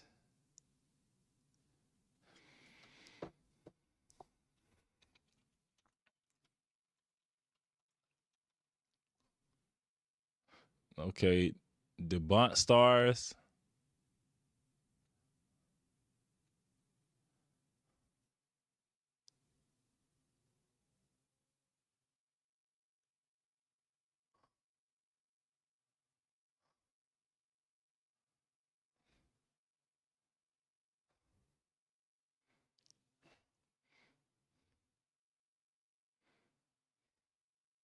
Here we go.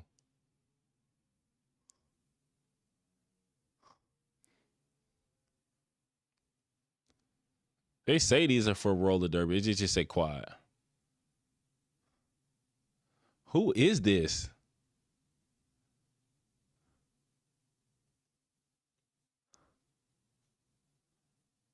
You could get a generic OG?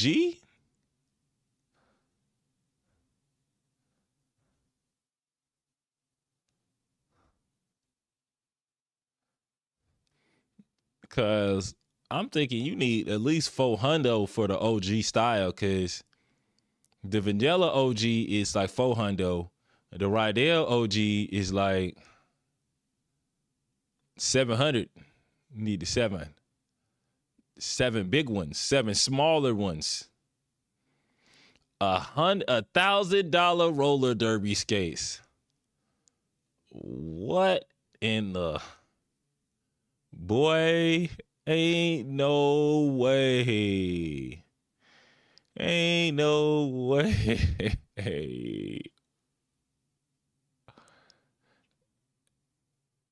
Yeah, these the premium Rydell racing boots. $600 roller derby skates.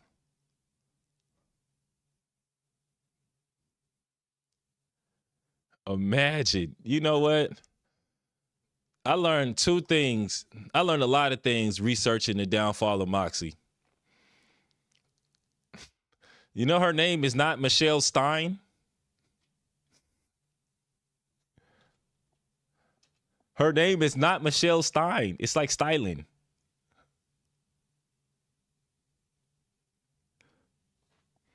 I ain't correcting it. And I learned I'm petty. When people come to my comments and correct it, I'm going to say I made a mistake for every single time she said that she brought roller skating back and skating was dead. And I'm talking back from the 2010 days. She knows she was lying. I'm leaving it out like you left black people out. Like you left roller derby out.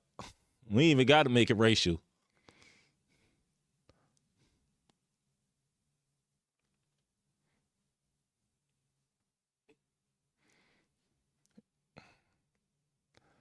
Ain't no way.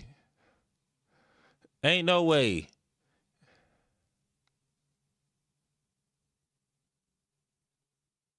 I know what's going on.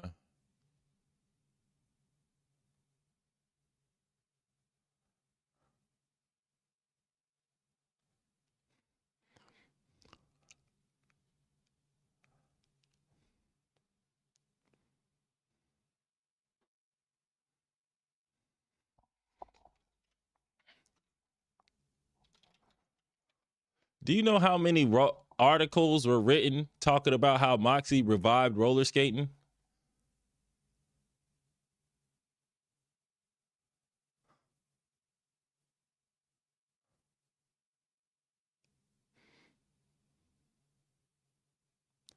The Moxie girls are lacing up to revive every single time.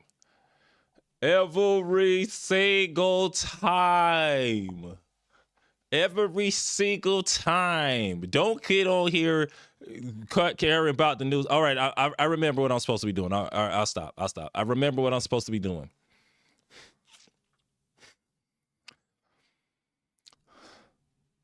Why didn't Impala get canceled?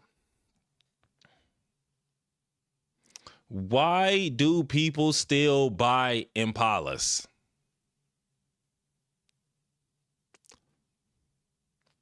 Like, it's a real question. Let's really think about this for a second. Why would anybody buy a pair of Impala skates? There's going to be some people that hear that statement that I just said, and they're going to clutch their Impala skates and be like, why is Dunbeezy hating on me for wearing Impalas? Do. I just want to skate. Gotta get a ying. But I'm going to show y'all two things, and I want you to compare these two things.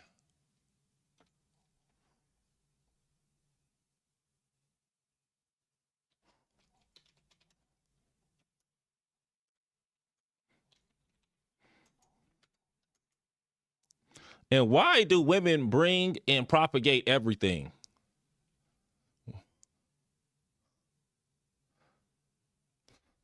Like, dudes have not done anything anywhere in the last 10 years. Have you realized that the only thing dudes did was get Donald Trump elected? That's the only thing that men have successfully done in the last 10 years. Everything else was women. I promise you. 2 times. The only thing that men can do is get Donald Trump elected. We can't do nothing else. We ain't did nothing else. We ain't bring nothing back. We have not created a single culture. We have not participated in an activity as the main character. The only thing.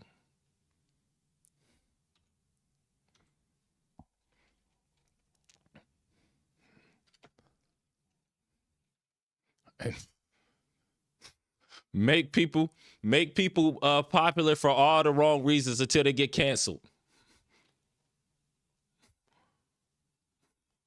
That's the only thing we was the main character in.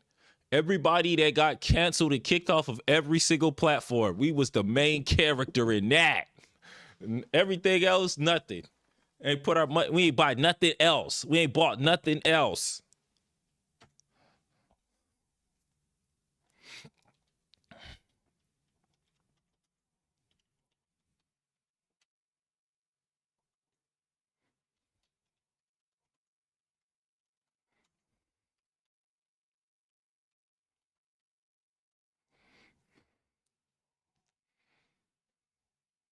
Complain about Disney movies.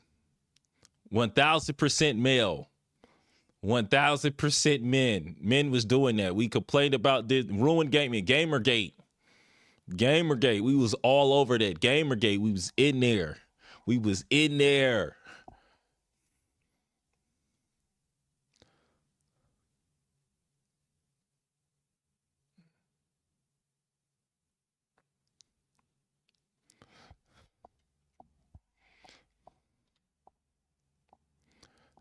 I had to keep it real though. Men did not bring roller skating back. We did not do this one. We was not involved. We were not involved. We were not involved like that. We were not there for real. We were not there. We were not there. We were not culpable. We did not do this one. Because money brought roller skating back.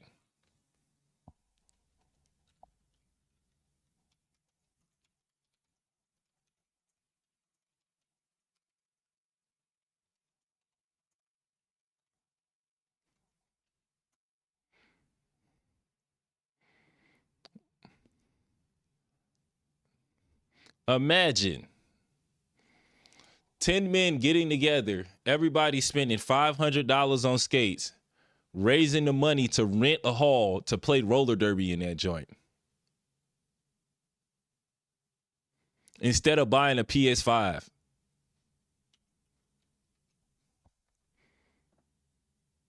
We could have PS5s. We could have PS5s. And then every weekend we rent the hall all over again. We organize the stuff. It's like a whole second job. We get a whole second job and we play roller derby together for the love of the game. Together?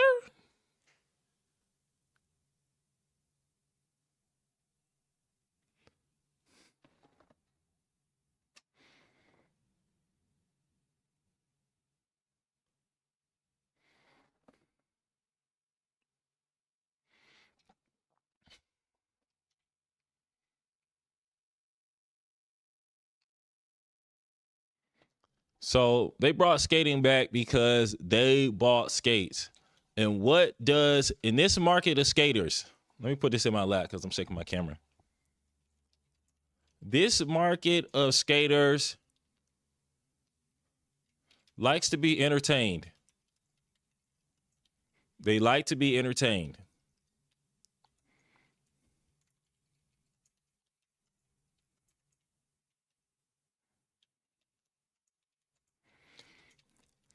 Roller skating is a hobby and an experience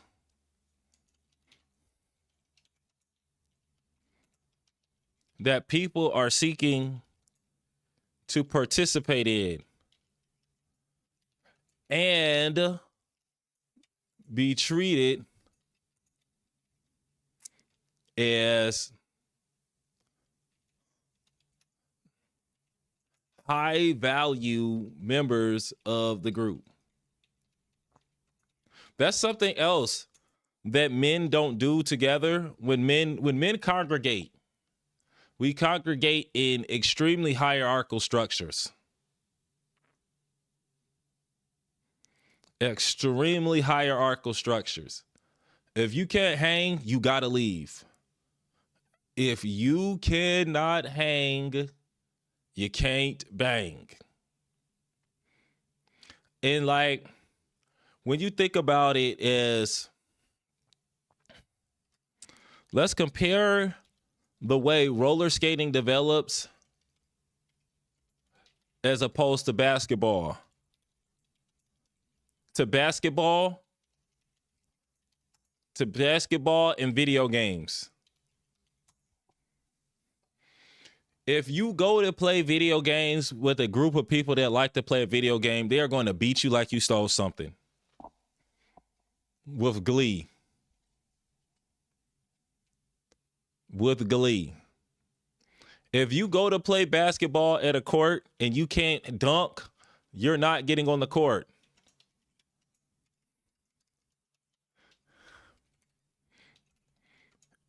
Everything as a man is like trying to play basketball at Planet Fitness. Not Planet Fitness, LA Fitness. It's all basketball at LA Fitness. We always choose teams.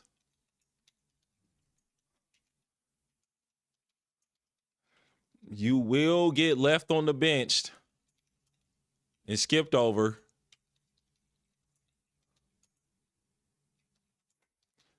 If you can't perform,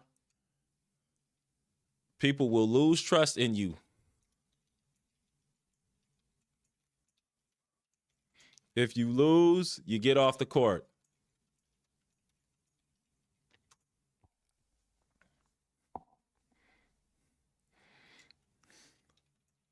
We are not building inclusive spaces to be enjoyed by a wide audience. We're not building inclusive spaces to be enjoyed by a wide audience. We also don't spend money. We do not spend money. We do not spend money. We do not spend money. And we do not watch. We do not watch relatable faces and form parasocial relationships with every men.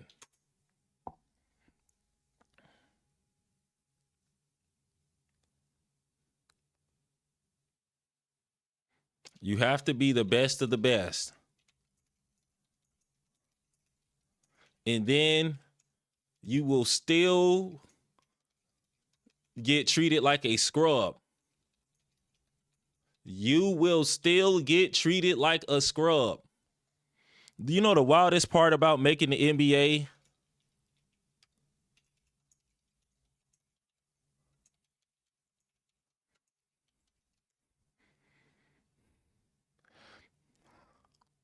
Brandon Ingram hit a game-winning shot over Anfernee Simons after the two players became involved in an NBA baby mama drama. Ingram and Simmons both have children with Aaliyah Petty. When Petty posted photos from her baby showers, some noticed the skyline tattoo on the forearm of the father, which led to the news that Simmons was the father. Ingram hit the game-winning shot after seeing Simmons in isolations. Some say that Ingram's shot was a display of dad's strength, and their sons are technically half-brothers.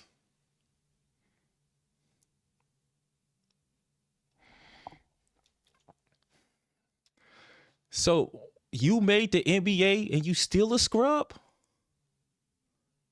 You can't even do your job?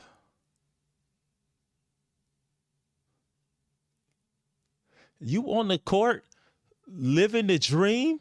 Somebody yelling green FN, then they jump on Instagram and say, ha ha, you lost your baby moms too? What do you mean?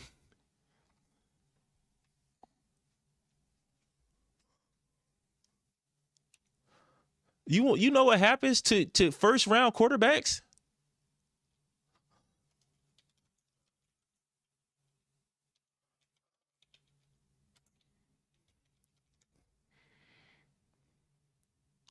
Top 25 bust. The top 25 bust. Mike Vick. This is what we get to look forward to. He winning.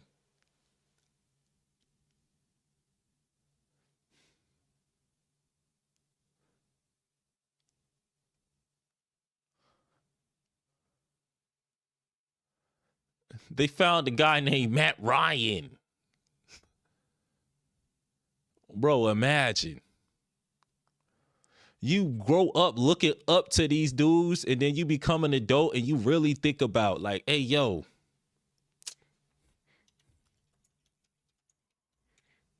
Come on, man. Come on, man. Come on, man.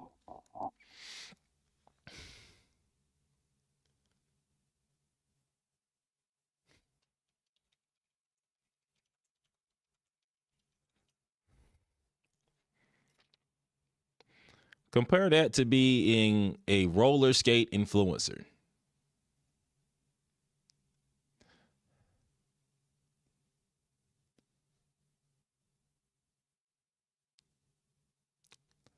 Rolling with Katie.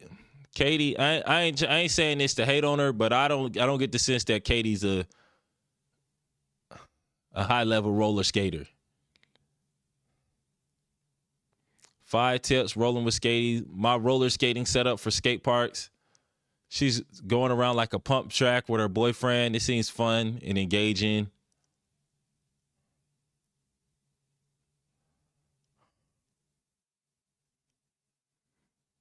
How to skate backwards.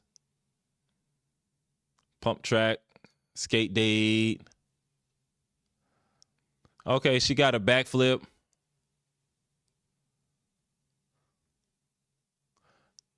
Okay, let's check out her backflip.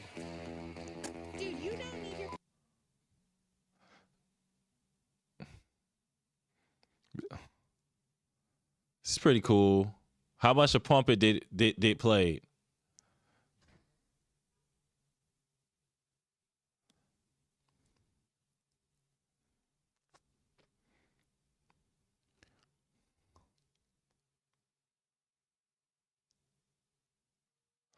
Okay, I'll be able to mute that later.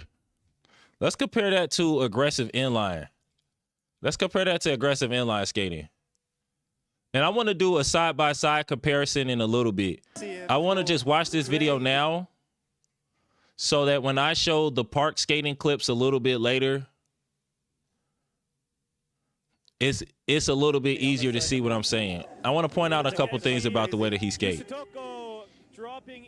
Look at the, what in the, Jesus. This guy, I don't know if you remember last year, he placed second after a really tough battle for first place with Joe. The highest we've seen anyone Wank. on the neck, huge vert quarter pipe, and look at how fast he just Yank. into that satellite dish, back out, gathering enough speed to make it up the step up. Just incredible momentum that he has going through the park. Whoa, straight roll away. No wobbles, nothing. These grinds are huge. This guy's huge. He's been, how should I introduce this guy? He's simply the best vert rider on the planet. Maybe he can share this title with his brother Eito, but okay, we might say, all right, that's a professional. Okay, let's say that, okay, he's a professional. He's a professional. Let's look at the veterans cut from Blade Cup this year.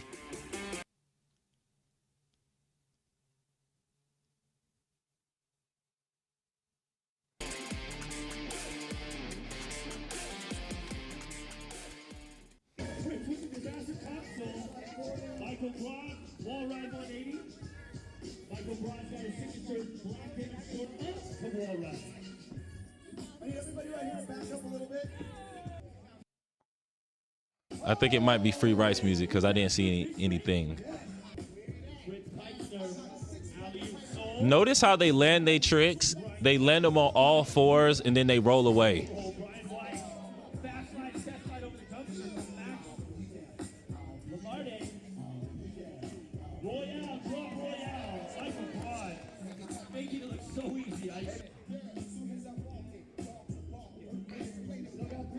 Notice how they land their tricks, they hit the grinds, then they roll away.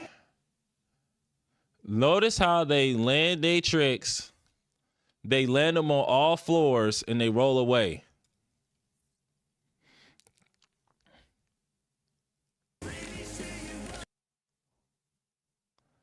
That was from Blade Club.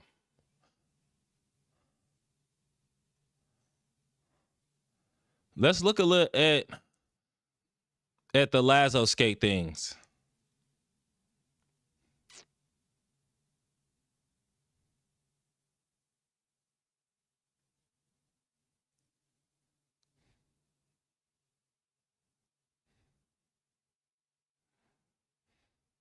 Toe stop. Stumble at the bottom.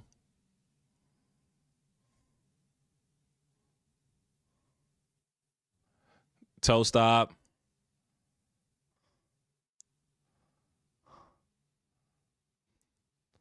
Hand down to get on that. Slid down on the toe stops.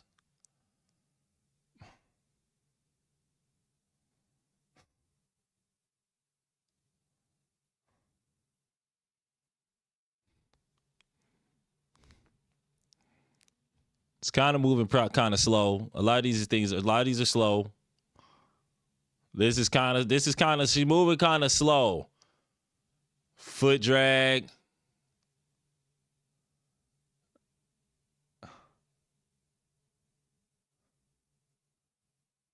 This is a gap in a regular street. A 3-set. A 3-set, bro. This is the top of the game of quad skating. I ain't gonna say I could hit these tricks like right now, but if I put on some pads and I went outside, I would hit all of this. This is like an attainable level of skating.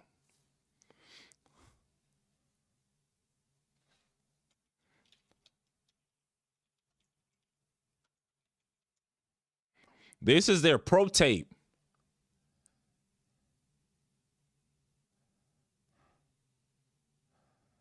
This is their pro tape. These are pros. These are the best of the best skaters. This is Thrasher Mag. This is Thrasher Mag. Yank! That was bigger than all of the tricks that she went for in that whole 20 seconds. His first trick was bigger than all of the tricks in that whole section.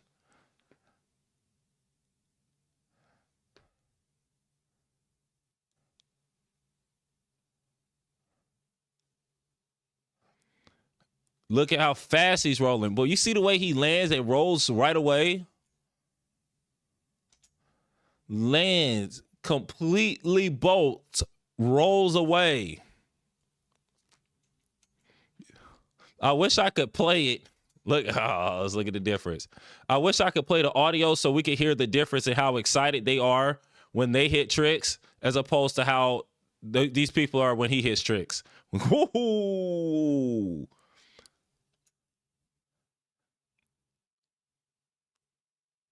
This is like, this would have been a trick in this quad skate part. That would have been a trick.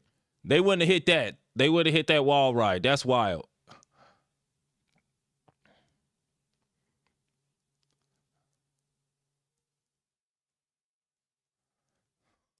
Ledge level grinds is just a part of the line. It's not the trick. Oh, it's just a part of the line. It's just a part of the line.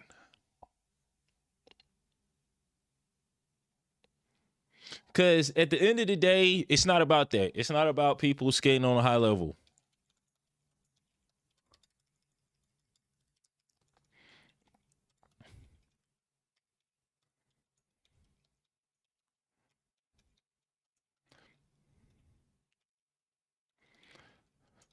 So Impala Skates, they built a business model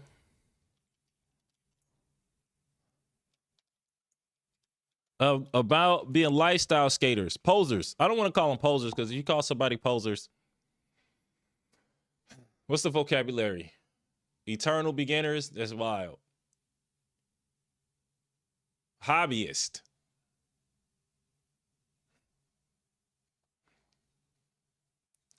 Hobbyist. About becoming a hobbyist.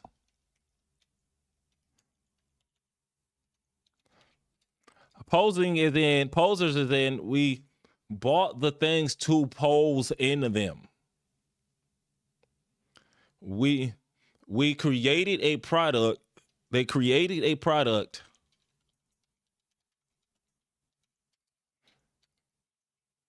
that cultural connection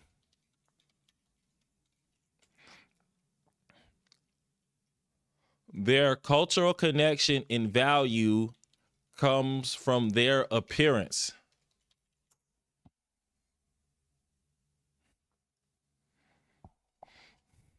And they did something else. They avoided becoming experts. They avoided becoming experts or stepping into the role of teachers.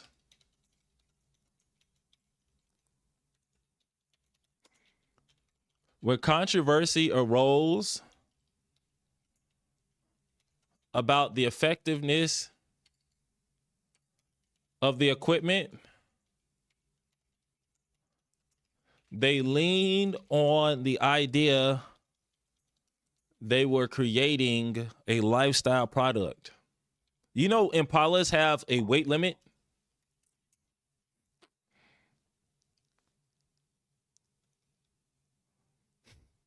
Hardest rapper in the game.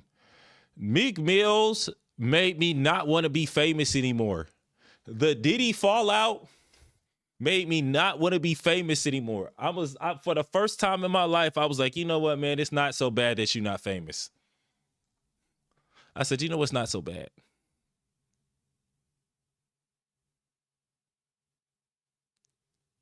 It's not so bad.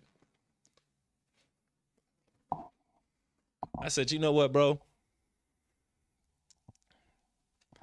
I really looked at the timeline of being famous. You got like 1 or 2 years on top, and then that descent is wild. That descent is crazy. That descent is wild. Still in jail. I saw Fetty Wap in New Jersey one time. And he was walking down the street in Newark. I was like, it's Fetty Wap. He just smiled. I was like, oh my God, it's Fetty Wap. Trap Queen was not a joke.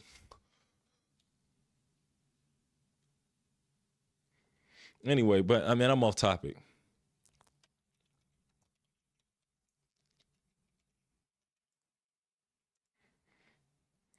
What's the weight limit?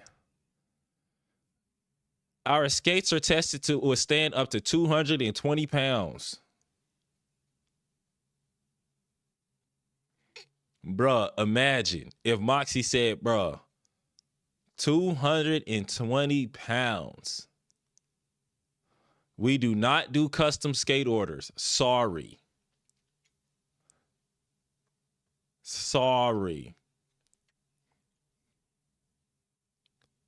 This is a point of contention. There's women on the internet like, hey, yo, I wish that my skates could withstand my weight.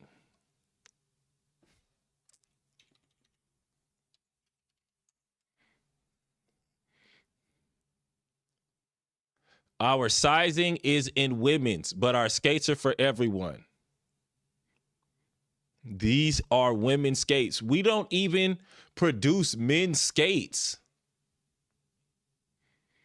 We don't even produce men's skates.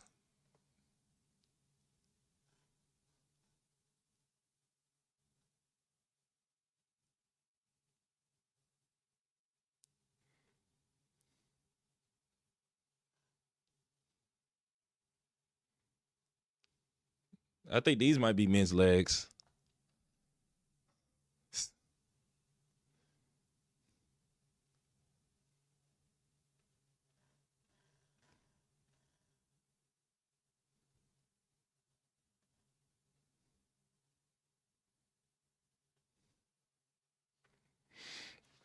So boom. Doubled down on the casual skate market.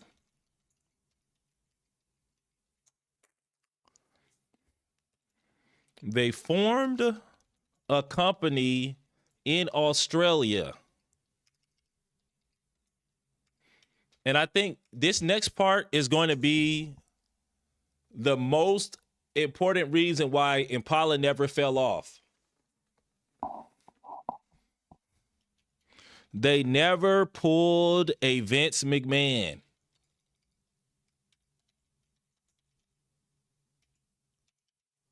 Why do I say Vince McMahon? Vince McMahon was raised in a wrestling family. He was raised in a wrestling family. It was the family business. He took over the family business after his father retired and began consolidating the different wrestling companies.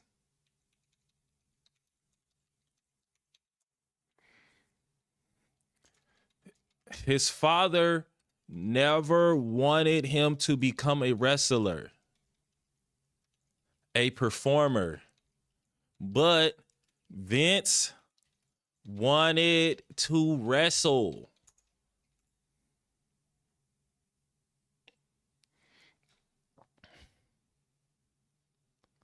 Moxie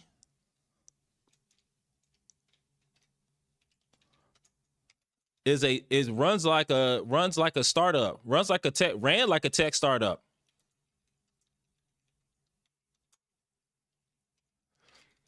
Each person involved in the rise played a role in the company.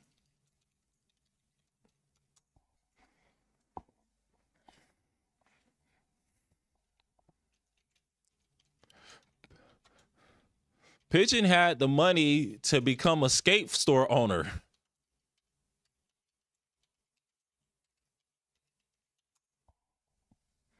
Money and the skills. She had the money to buy the shop from Stein. Stalin.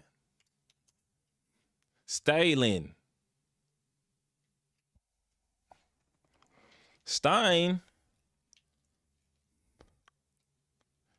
coordinated with manufacturers.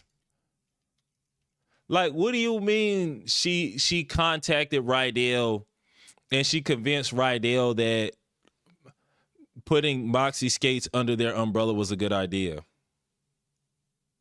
How many roller skaters do you know with skates from Rydell? Richard Humphreys' roll line, Richard Humphreys, no strings attached,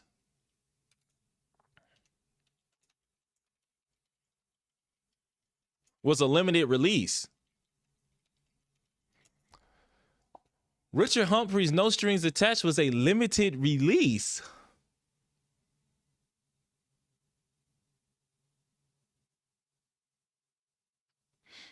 They were not mass produced.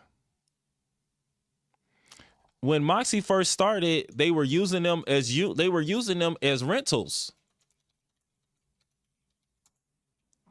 and selling them in major retailers like Urban Outfitters.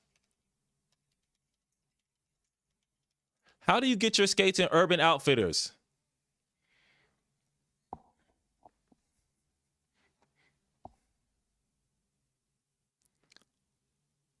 So Michelle Stein runs point. Pigeon plays night. Indy Jamma Jones is the bishop.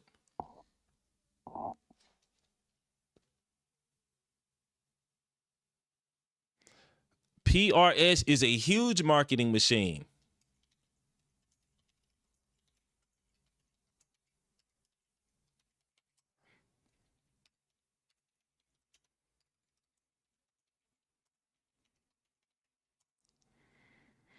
Eddie Gemma Jones runs Bishop. Actually, let's say QRS. She runs Eddie Gemma Jones is the queen. Eddie Gemma Jones is the queen. Pigeon is the bishop. Nah, she's the rook.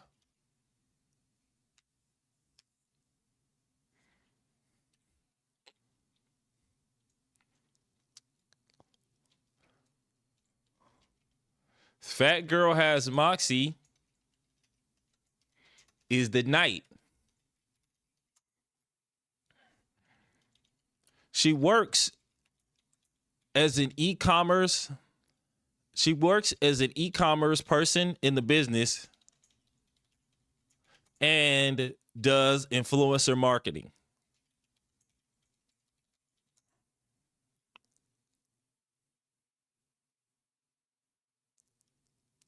So Stein is the king.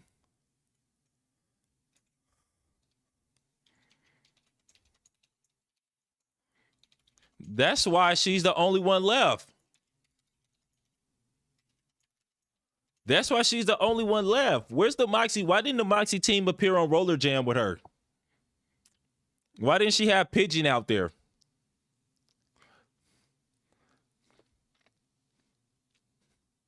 Where your homegirls at? Why didn't you have T-Stacks? Why didn't you call T-Stacks?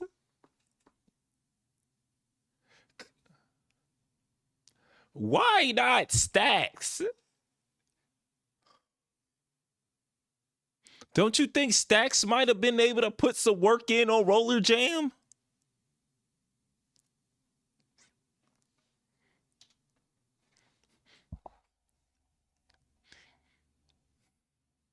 I'm going to explain that in a second. E-commerce. Okay, we got the rook. We got the knight. We got the queen. Okay. Let's say the rest of the team. Let's say legs. Let's say QSS. QSSSSSS is the bishop.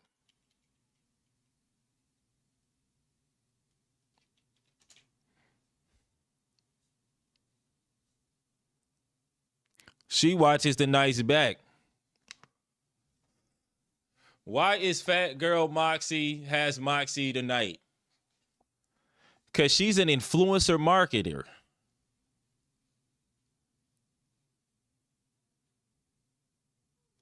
As an influencer marketer, she's basically a salesperson. She goes out, she sells the skates, she's involved, she's the face of the company.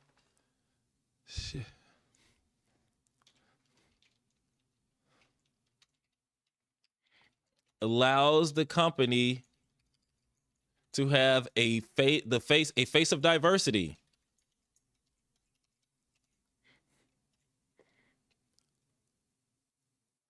And so your next question is, these are all the pieces on the back row.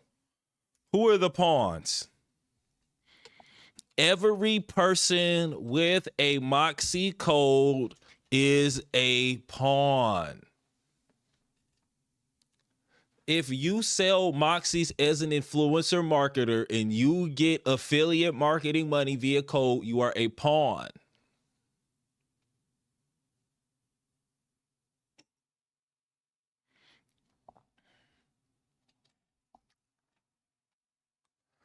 Well, the Impala marketing scheme works a little different.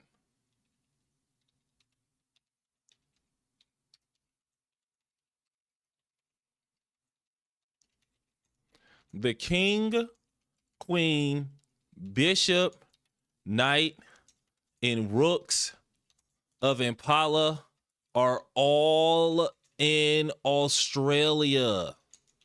They are invisible people pulling the strings from behind the scenes. They gave influencers codes and turned everyone involved in their marketing scheme into pawns.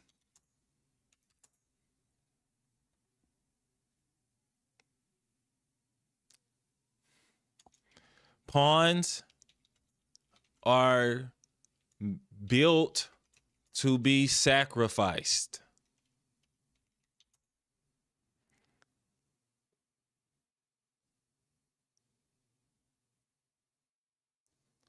Indiana Jones falls, you lose your queen.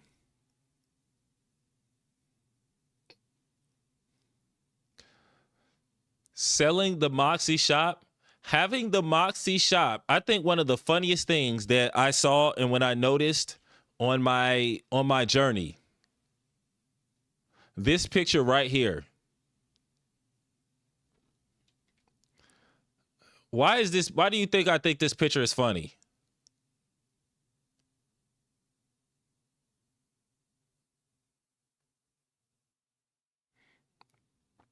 Pigeons, Moxie.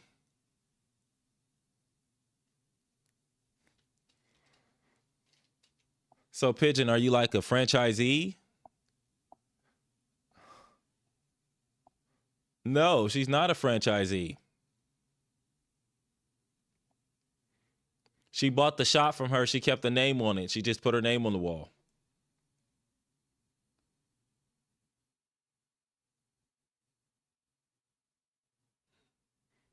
Not just. And then, okay, something else. She changed it to Planet Roller Skate. And for a time, Pigeon was tied to Planet Roller Skate. But when the queen falls and everybody has to separate from the queen,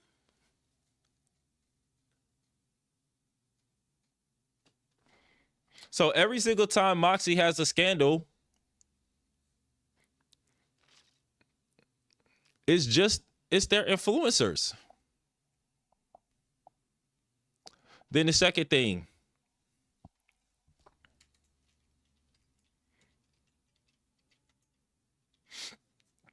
Impala doubled down on what made them valuable to their market. It never deviated. There are no Impala camps. Impala influencers do not make tutorials.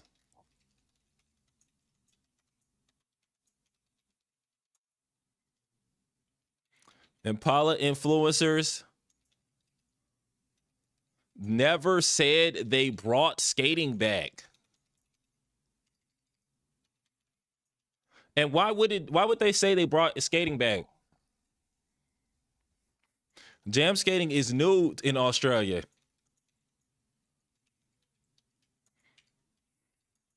They don't have the audacity.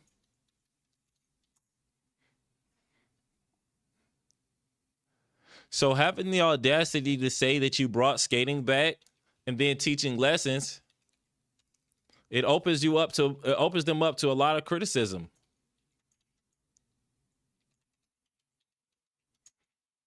Then Impala chose they battles. Who does Impala square up against? Who is Impala's biggest competitor? Who is Impala's biggest competitor?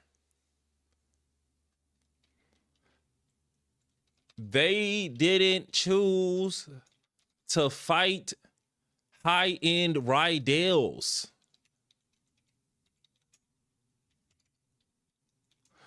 Or compete against roller skating aficionados long term.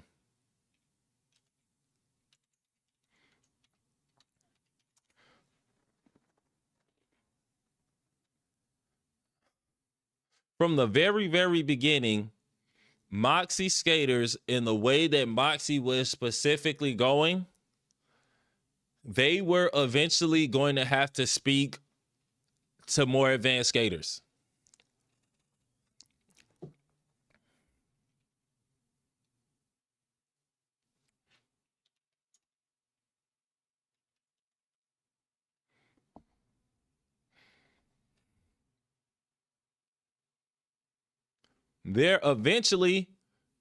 Michelle Stein eventually has to wrestle against Stone Cold.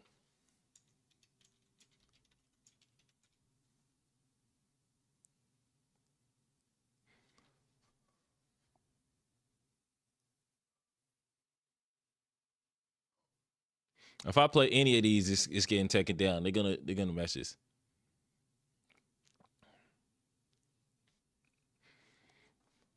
But this ain't the WWE.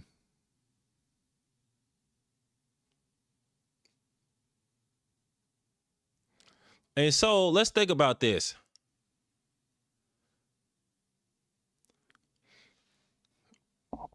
Because they are the people inside of the business as well as the personal.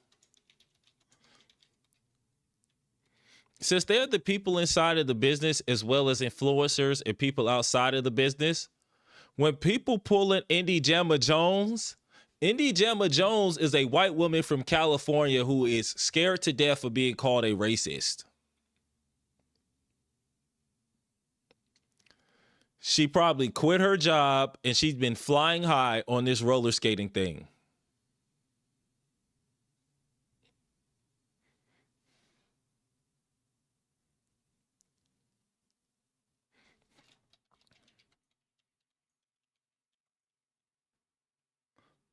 What's her name?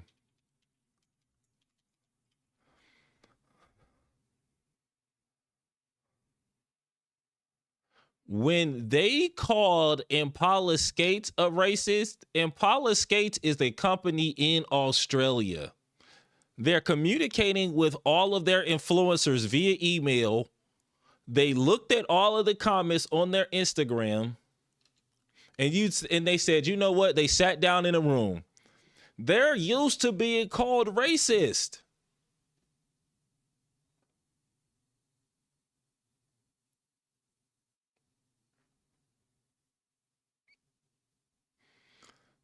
Do you know, like, look at the history of Australia. It's not their first time. This is not their first rodeo. It's not their first colonization rodeo. It's not their first one. And then as a group of business people, they said, you know what? We tried to be shiesty. We tried to be shiesty. And we tried to save a couple of $100 by not paying an influencer. You know what we could do? Let's pay her. Just give her the money. Just give her the money. Just give her the money. And you know what happens after they gave her that money? Karen the Carrot went on to support Impala roller skates to this day. They promoted a pawn. They promoted their pawn. They didn't sacrifice their queen.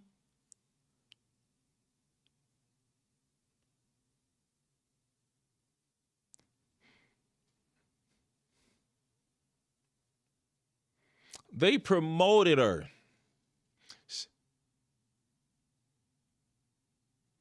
And now let's look at something else. I want to pull out something ridiculous that I noticed about Impala skate reviews that connects to the reason why I described this roller skating market this way. I tried to be as gracious as possible. When I go back and listen to this, I'm going to be like, bruh, did you wild out on these boys? Hopefully I ain't wild out on nobody too crazy.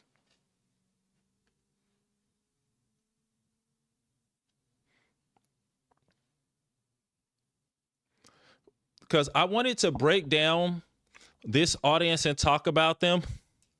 The only thing, there's two rules with this market. There's two rules. Entertain them. Entertain them. Make sure that they are entertained. You better be entertaining. Represent them as they like to be seen. I mean, there's more than two rules. Speak to them in their language. Don't say the N-word. That's the only line. Don't say the N-word. Anything, don't say the N-word. Do not say the N-word. Do not cross that line. Do not cross that line. Do not cross that line. Because if you cross that line, and I mean this in the sense of, okay, you can say the M-word, bring the idea that we are culturally appropriating and disproportionately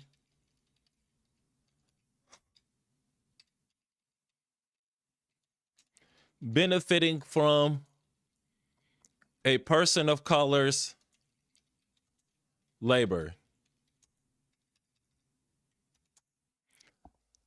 If you bring the idea that you're culturally appropriating and disproportionately benefiting from a person of culture's labor into view with your actions, it makes all of us culpable.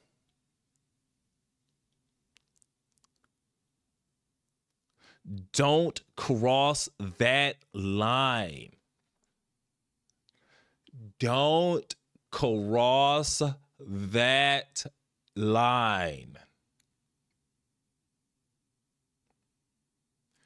It's funny because something that I notice when people talk about boycotting Moxie, people that talk about boycotting Moxie and their reason they can never do it because they enjoy the skates too much.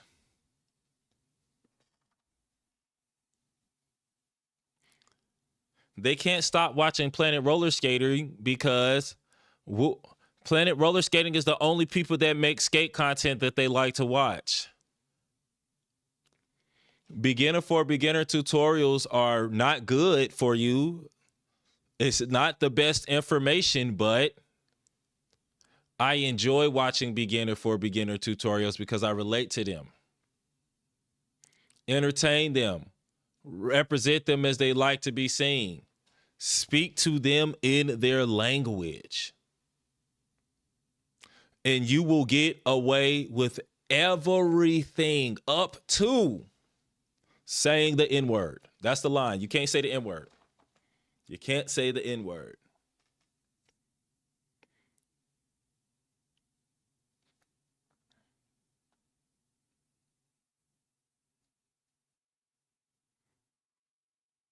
And now, let's go back to Impala roller skates. Impala Gate, we talked about Impala Gate. We talked about it. But let's look at Impala Skates reviews on YouTube. Positive.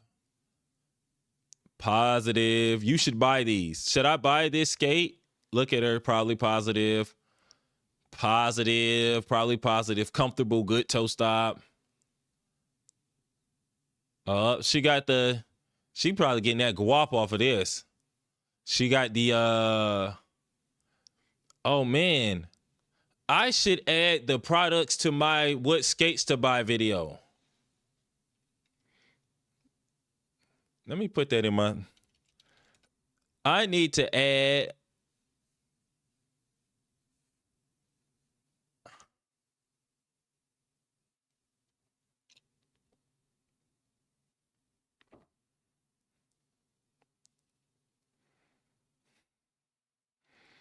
because I need my Gwiz up.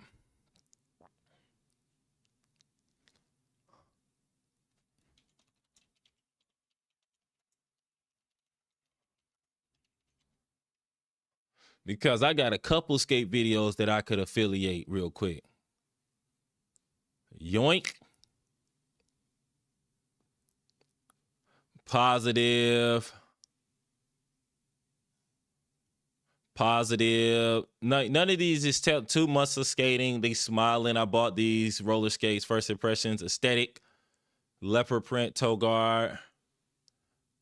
Would I recommend these skates? Heels ripping. They talk a little bit about the heels ripping at the end. Unboxing. She smiling. I don't know. This is so funny. I'm laughing because she's skating in some of the worst places possible. This is a car park, and it's on a hill. I'm just imagining her being unable to stop. I'm like, you should have skated somewhere flat, girl.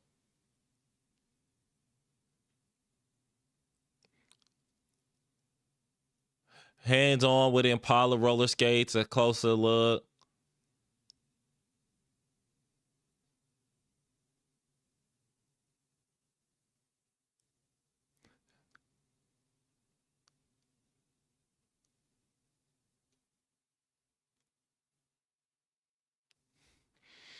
On it, like Impala suede skates.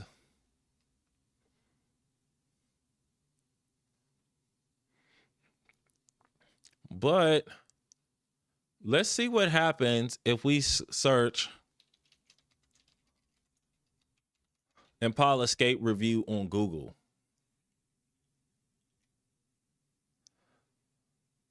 The boot is stiff, but not as hard and as uncomfortable as a Candy Girl.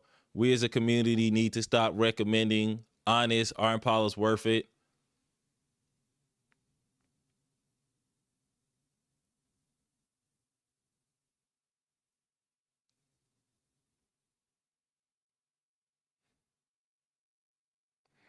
While they look like a solid piece of practice, they feel pretty heavy in your hand.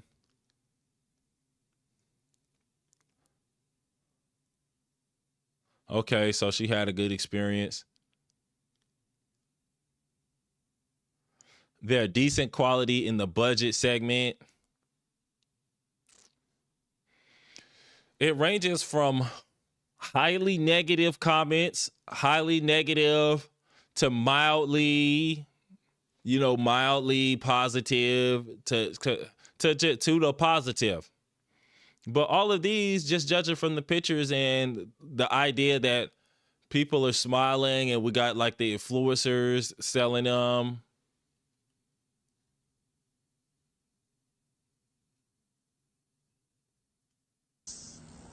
You don't find that suspicious? You don't find that suspicious? You don't find that suspicious? You don't find that suspicious? You don't find that suspicious? You don't find that suspicious? You don't find that suspicious? You don't find that suspicious? You don't find that suspicious? You don't find that suspicious?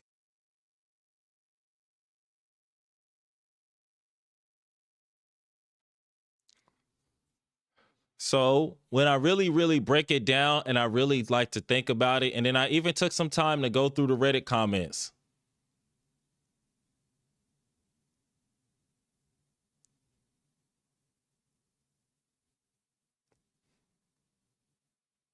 No, this is a parasocial.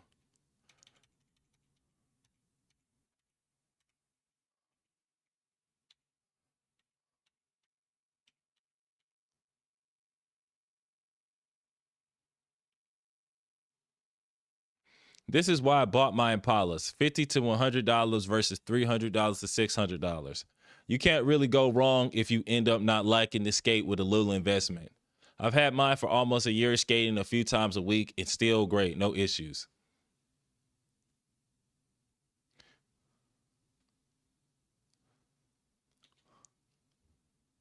I work in a shop. Thanks for this. I'm pretty new and purchased a pair of Impalas because I couldn't afford a more expensive pair. I keep seeing people doo-doo on Impalas and it makes me feel bad. Like I wasted my money and can't afford another pair, so I'm stuck with them. I don't even want to skate now because I'm worried my skates will explode. I'm also considering leaving this sub because it reminds me that I wasted my money on Impalas. I would say check your wheels, trucks. I've seen people's bolts wiggle off while skating. Wriggle your toe stops too to check if they're tight. My friend had Impalas for about a year and they're starting to be a bit rickety. I do think it's a bit of a hit and miss whether you get ones that last longer than others. It's one of the easiest skate brands to get here where I live, so a lot of people here do have Impalas. Don't be worried. I have one pair of normal Impalas and 2 pairs of Samiras. I love them. They aren't as responsive as other skates, but I use them a lot and they're completely intact. My local ring has tons of them, and people skate on them for 3 hours every week. The one drawback is they now come with a weight limit, which isn't very inclusive, but it's 100 kg. So they're fine for plenty of people. I like Impala because they look better than my other quality skates. Also, I follow a jam skater. on Insta, and they look much better. And she also uses her Samira tons. She's super talented.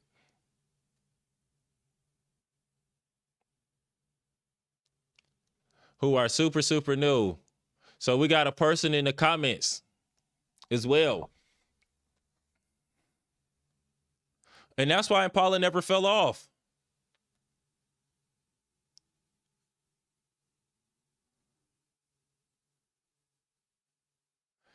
There's also been a complete shift in the specific philosophy that people buy skates with.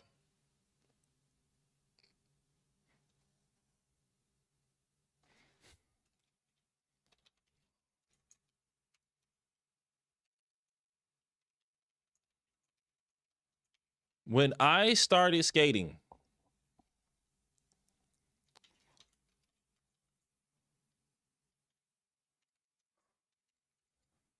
the philosophy in the past was buy the last. Invest so you can rest your mind. They're just okay. Yeah, what type of Rydell skates you trying to get?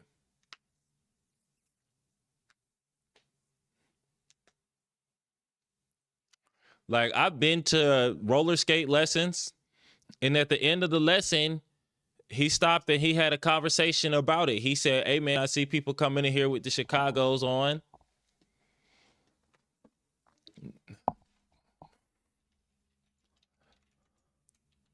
Buying a pair of budget skates affects." Oh, yeah, the boost of the Uptown. Yeah, that'd be pretty good.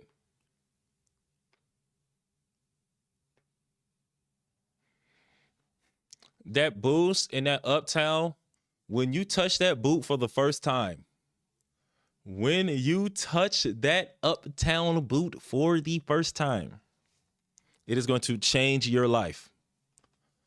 It is going to change your life. Buying a pair of budget skates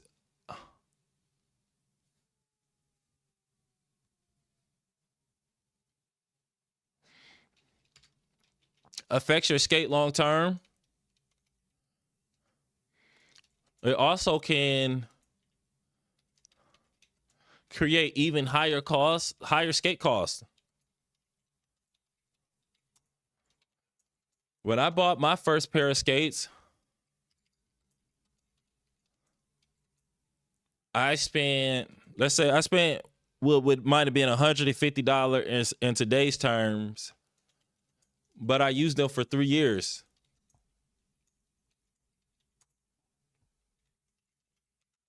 People buy Impalas to see if they like skates, and some need a new pair in 6 months.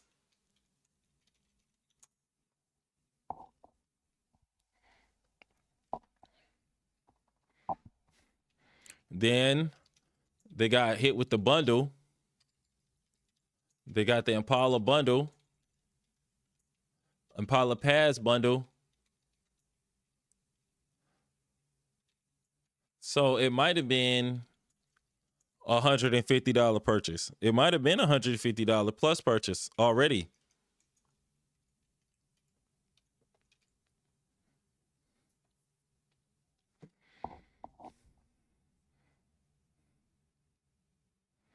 But Impala's not actually competing against Rydell, and they're not competing for the sophisticated skate market.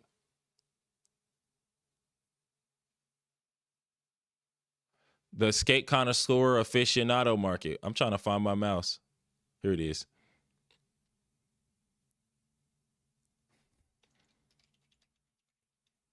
Impala is sheesh. 4 days is tough. 4 days is tough.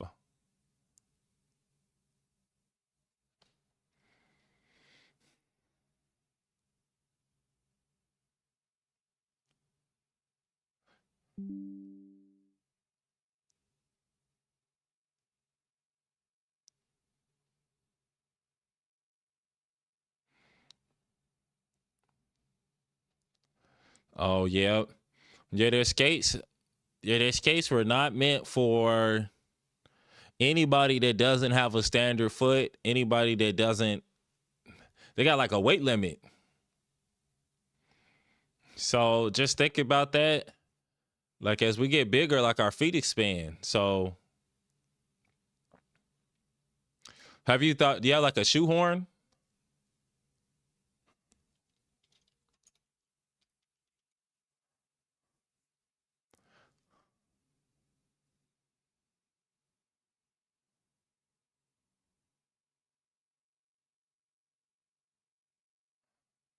Because I know that it's going to be, having skates that are never on your feet. If you could expand it, I know like people expand their skates sometimes.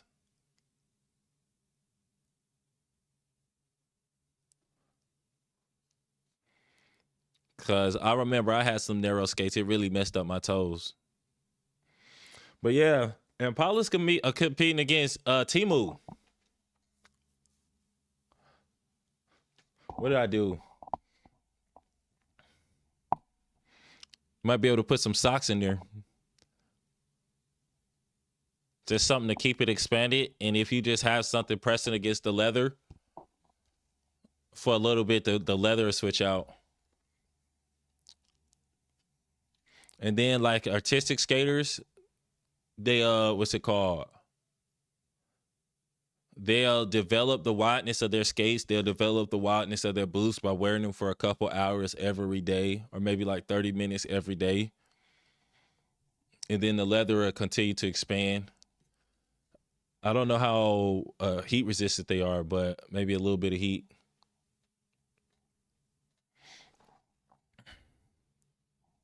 Because running around with your skates and having super duper tight skates on is not, it's not the best thing.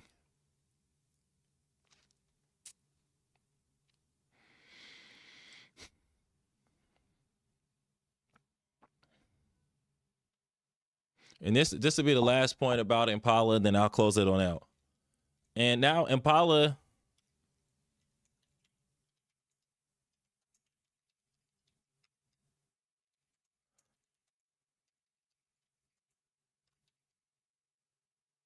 yeah, the Aqua Fit. I heard about that Aqua Fit.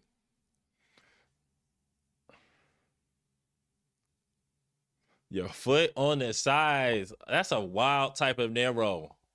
That is a wild type of narrow. That would be an awkward way to stretch your boot too. They're gonna look funny if you just have the sides expanded and then they come down to the bottom.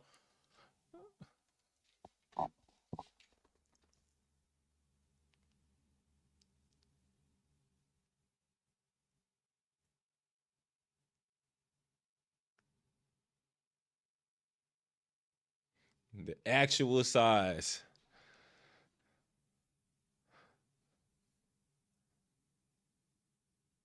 Like it's like wearing shorts with long sleeves.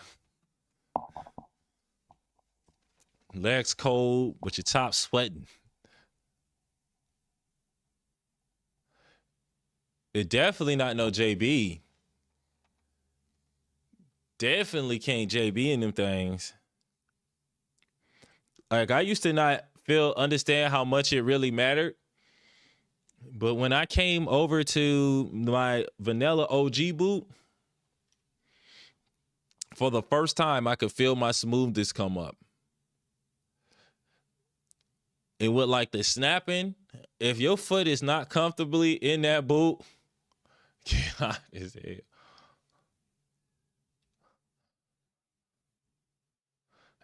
If your foot not comfortably in that thing, and you trying to pivot your foot, your body on one foot, and turn everything at the same time, that's a fall. That's an easy fall.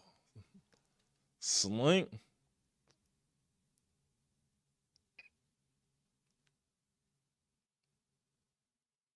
Like, I'm imagining myself at Crystals right now. Like, ooh.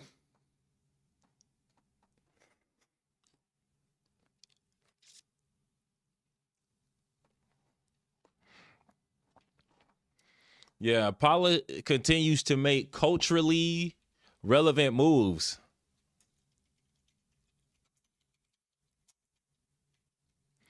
Having a reputation for ill-fitting boots and cheap skates.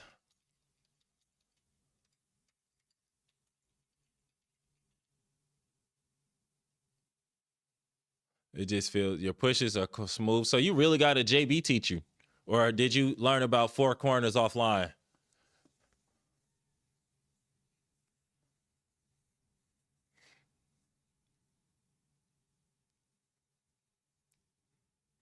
It's really in the crazy leg. It's really in the crazy leg. And when you go for that four corners in place, when you go for the four corners in place and you need to balance on one leg, okay, you learn about everything online. Like your ability to control your toe and move your body with your hips in order to form the shapes on the ground.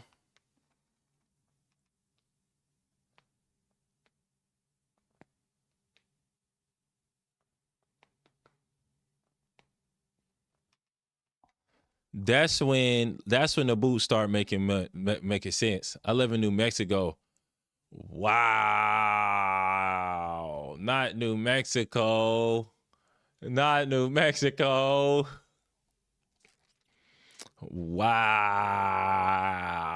That's a toughie. I've never thought about New Mexico and roller skating, rhythm skating at the same time.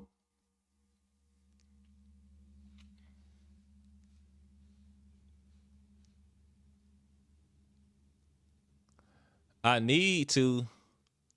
want to get it so I can get my YouTube chat on the side while I'm talking on YouTube too. I'm going to put that on my schedule for today. So my last thing for the day, or the last thing I'm thinking about, I kind of want to go to Hip Hop Chicken. But I have not streamed video games today.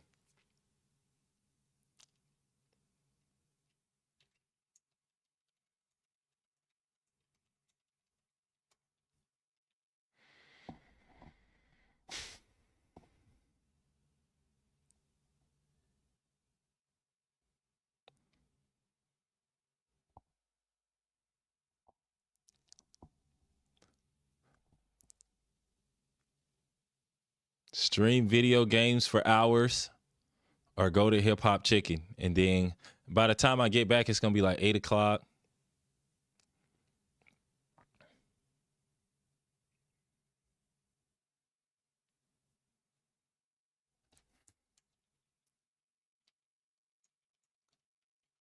Do you ever go to California? Even in California, you'd be oppressed. How far is California from New Mexico? I'm saying that like they close. In my head, I'm looking at a USA map.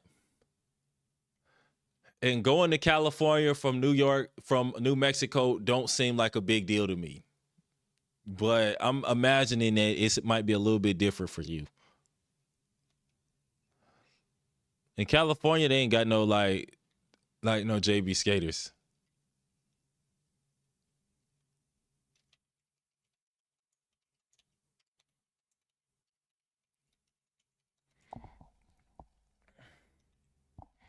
Oh my God, bro, chill. Chill. There's a state in between them. Bro, stop. That's crazy. That's crazy. 12 to 18 hours.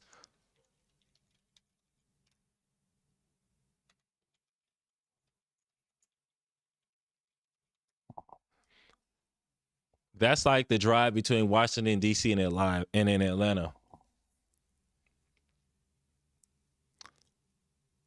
It's only 10 hours.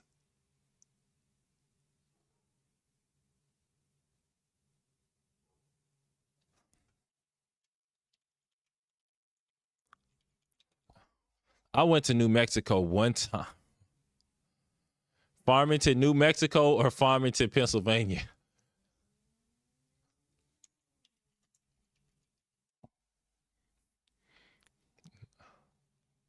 Oh, used to live only 3 hours. So like North Kakalaki or South Kakalaki? Sheesh.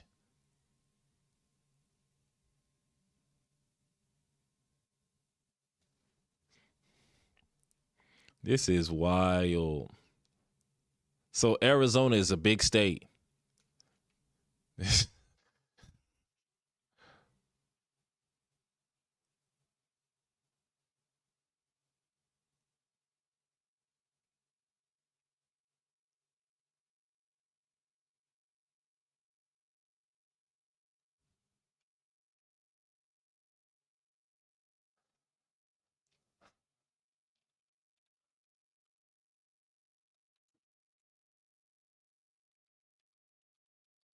Why am I doing this?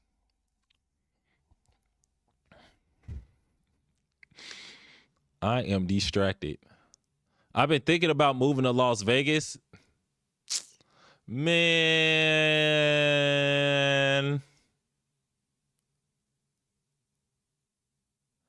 Good luck trying to learn skating here. Yeah, especially like rink skating. Do y'all have skating rinks like that? Probably not from the way you're describing it.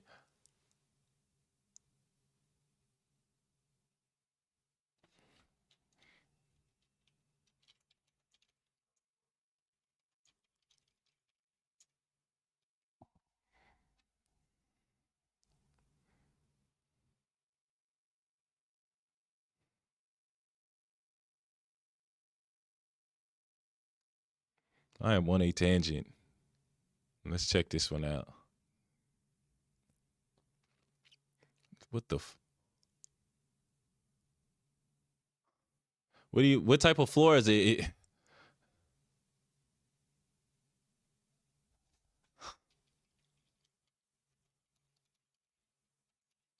And what do you mean it's not smooth?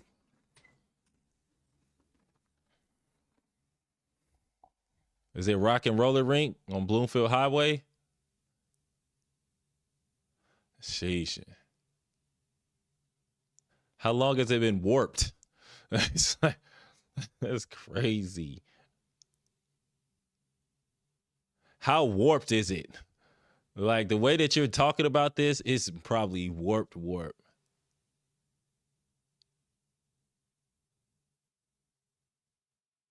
Yeah, that's it.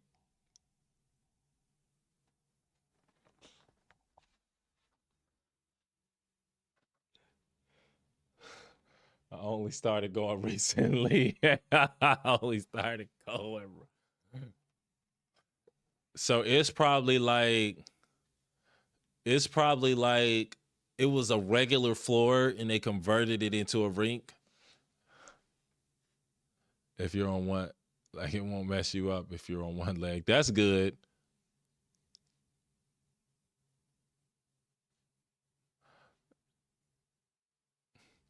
Hey, I'm skating outside right now.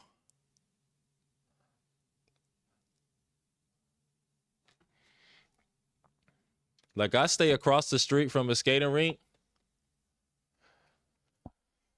I stay across the street from a skating rink. I don't even like to skate there because of the way they treat me when I go there. Like I'm very, very apprehensive about going.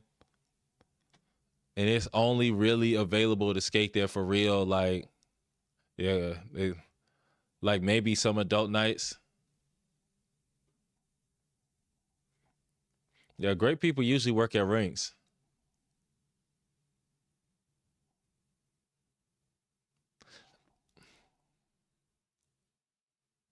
So a lot of times I skate outside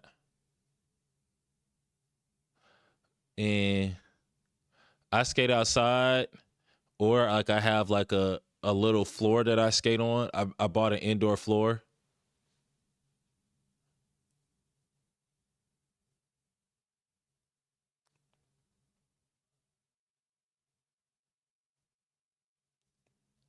It's like there is no adult night. So there's kids everywhere. Guys, I know y'all can probably see the live chat. I want to make sure everybody can see her or this person. Is it? I'm not sure about the gender, not to misgender you. Yeah, I skate at a tennis court every day.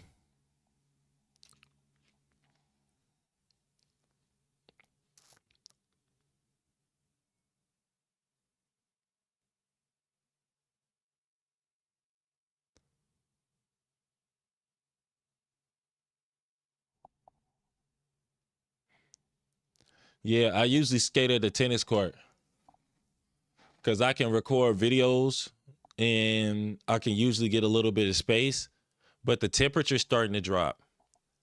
So, yeah, the tennis court, and you can skate with indoor wheels at a tennis court. I skate at a tennis court or mute. Yes. This is the little floor I have in the house, but the carpet, because of my carpet, it raises up on the sides when I skate on it. And it's only enough space. You can do a downtown. You can downtown to the right, and then you can downtown to the left. That's it. So I usually skate at the tennis court most days.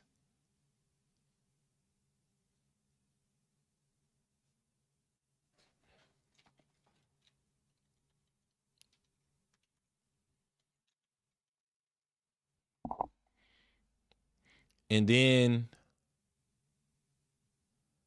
I have a real big problem that I'm solving right now. No.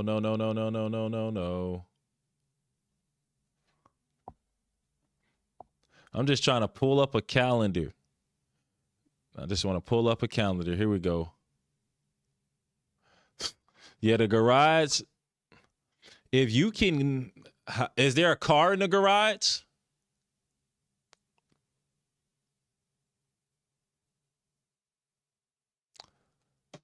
Because I know even if the garage is a mess, even if you could only get that garage to a place where you had a square, where you could skate one downtown to the left and one downtown to the right, that garage, okay, that garage, is there a bunch of cracks everywhere? That garage would give you the opportunity to skate at the house. It is different. Being able to skate at the house is a different experience. That's why I'm developing the room in the back. Like, even though it's small, I'm about to, there's only one. Oh, so you got like a one big crack? So you can skate on the other side of that big crack.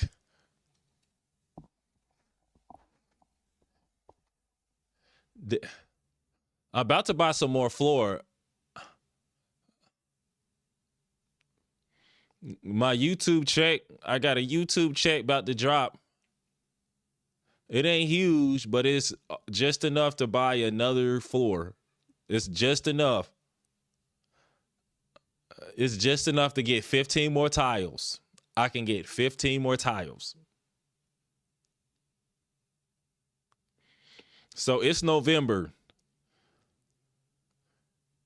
December, January, February, March. 4 more months. I got like probably, I 3 to 4 more months of winter. Jam Skating Nationals are in June. They're on Juneteenth to June 21st.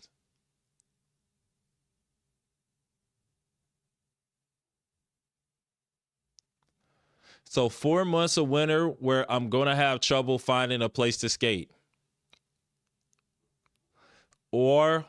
So I really don't have an opportunity to completely go in and skate like I want to skate every day. But then like March to June could be a nice little training camp. I could have a really good training camp from March to June. But still, over the next couple of months, it's just going to keep getting colder and colder and colder and colder. And then the weather is going to break.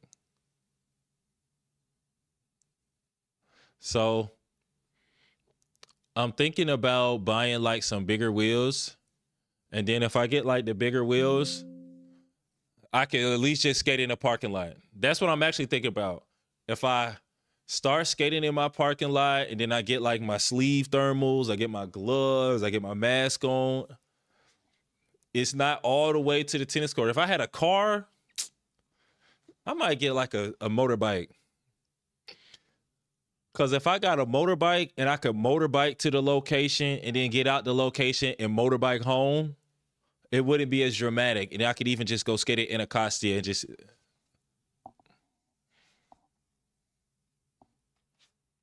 But anyway,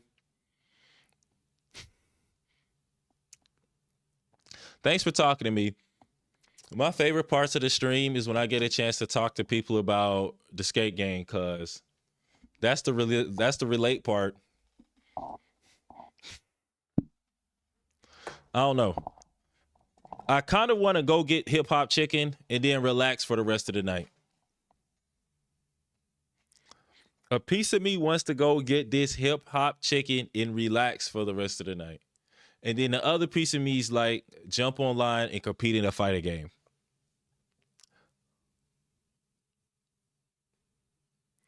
Because when I wake up tomorrow,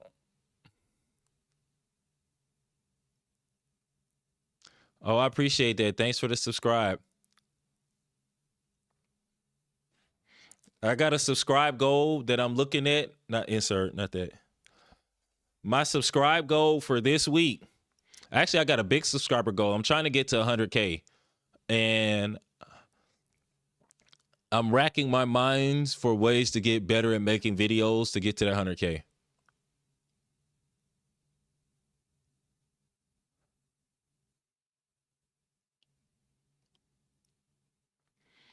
But my subscribe goal for this week, 10 subscribers by the end of the week, because I'm trying to get to at least 14,500. Just put it on the wall, and I'm releasing some new content. The fall of Moxie is scheduled for Thursday. The rise and the fall of Moxie is scheduled for Thursday.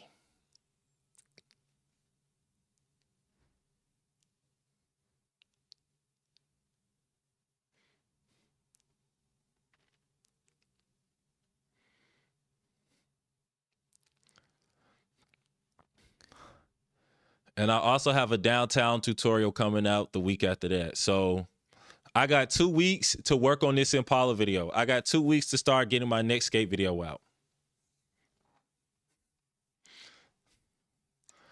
Well, anyway, Boss Tweezy,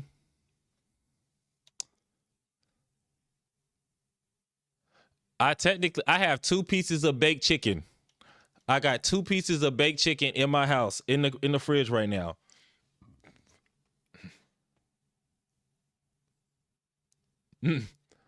Yeah, the Moxie skates, I'm no hate, but it's just like that $150 to $200 of Rydell boost is a lot better for your skate development. You're going to need that downtown tutorial. I got a downtown tutorial and I got a reel.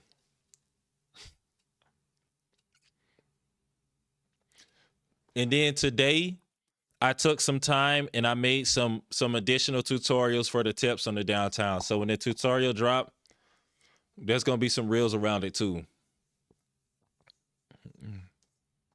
Technically, I should switch them because I made the downtown tutorial first. I see how I'm feeling. Well, anyway, Boss Tweezy, until next time.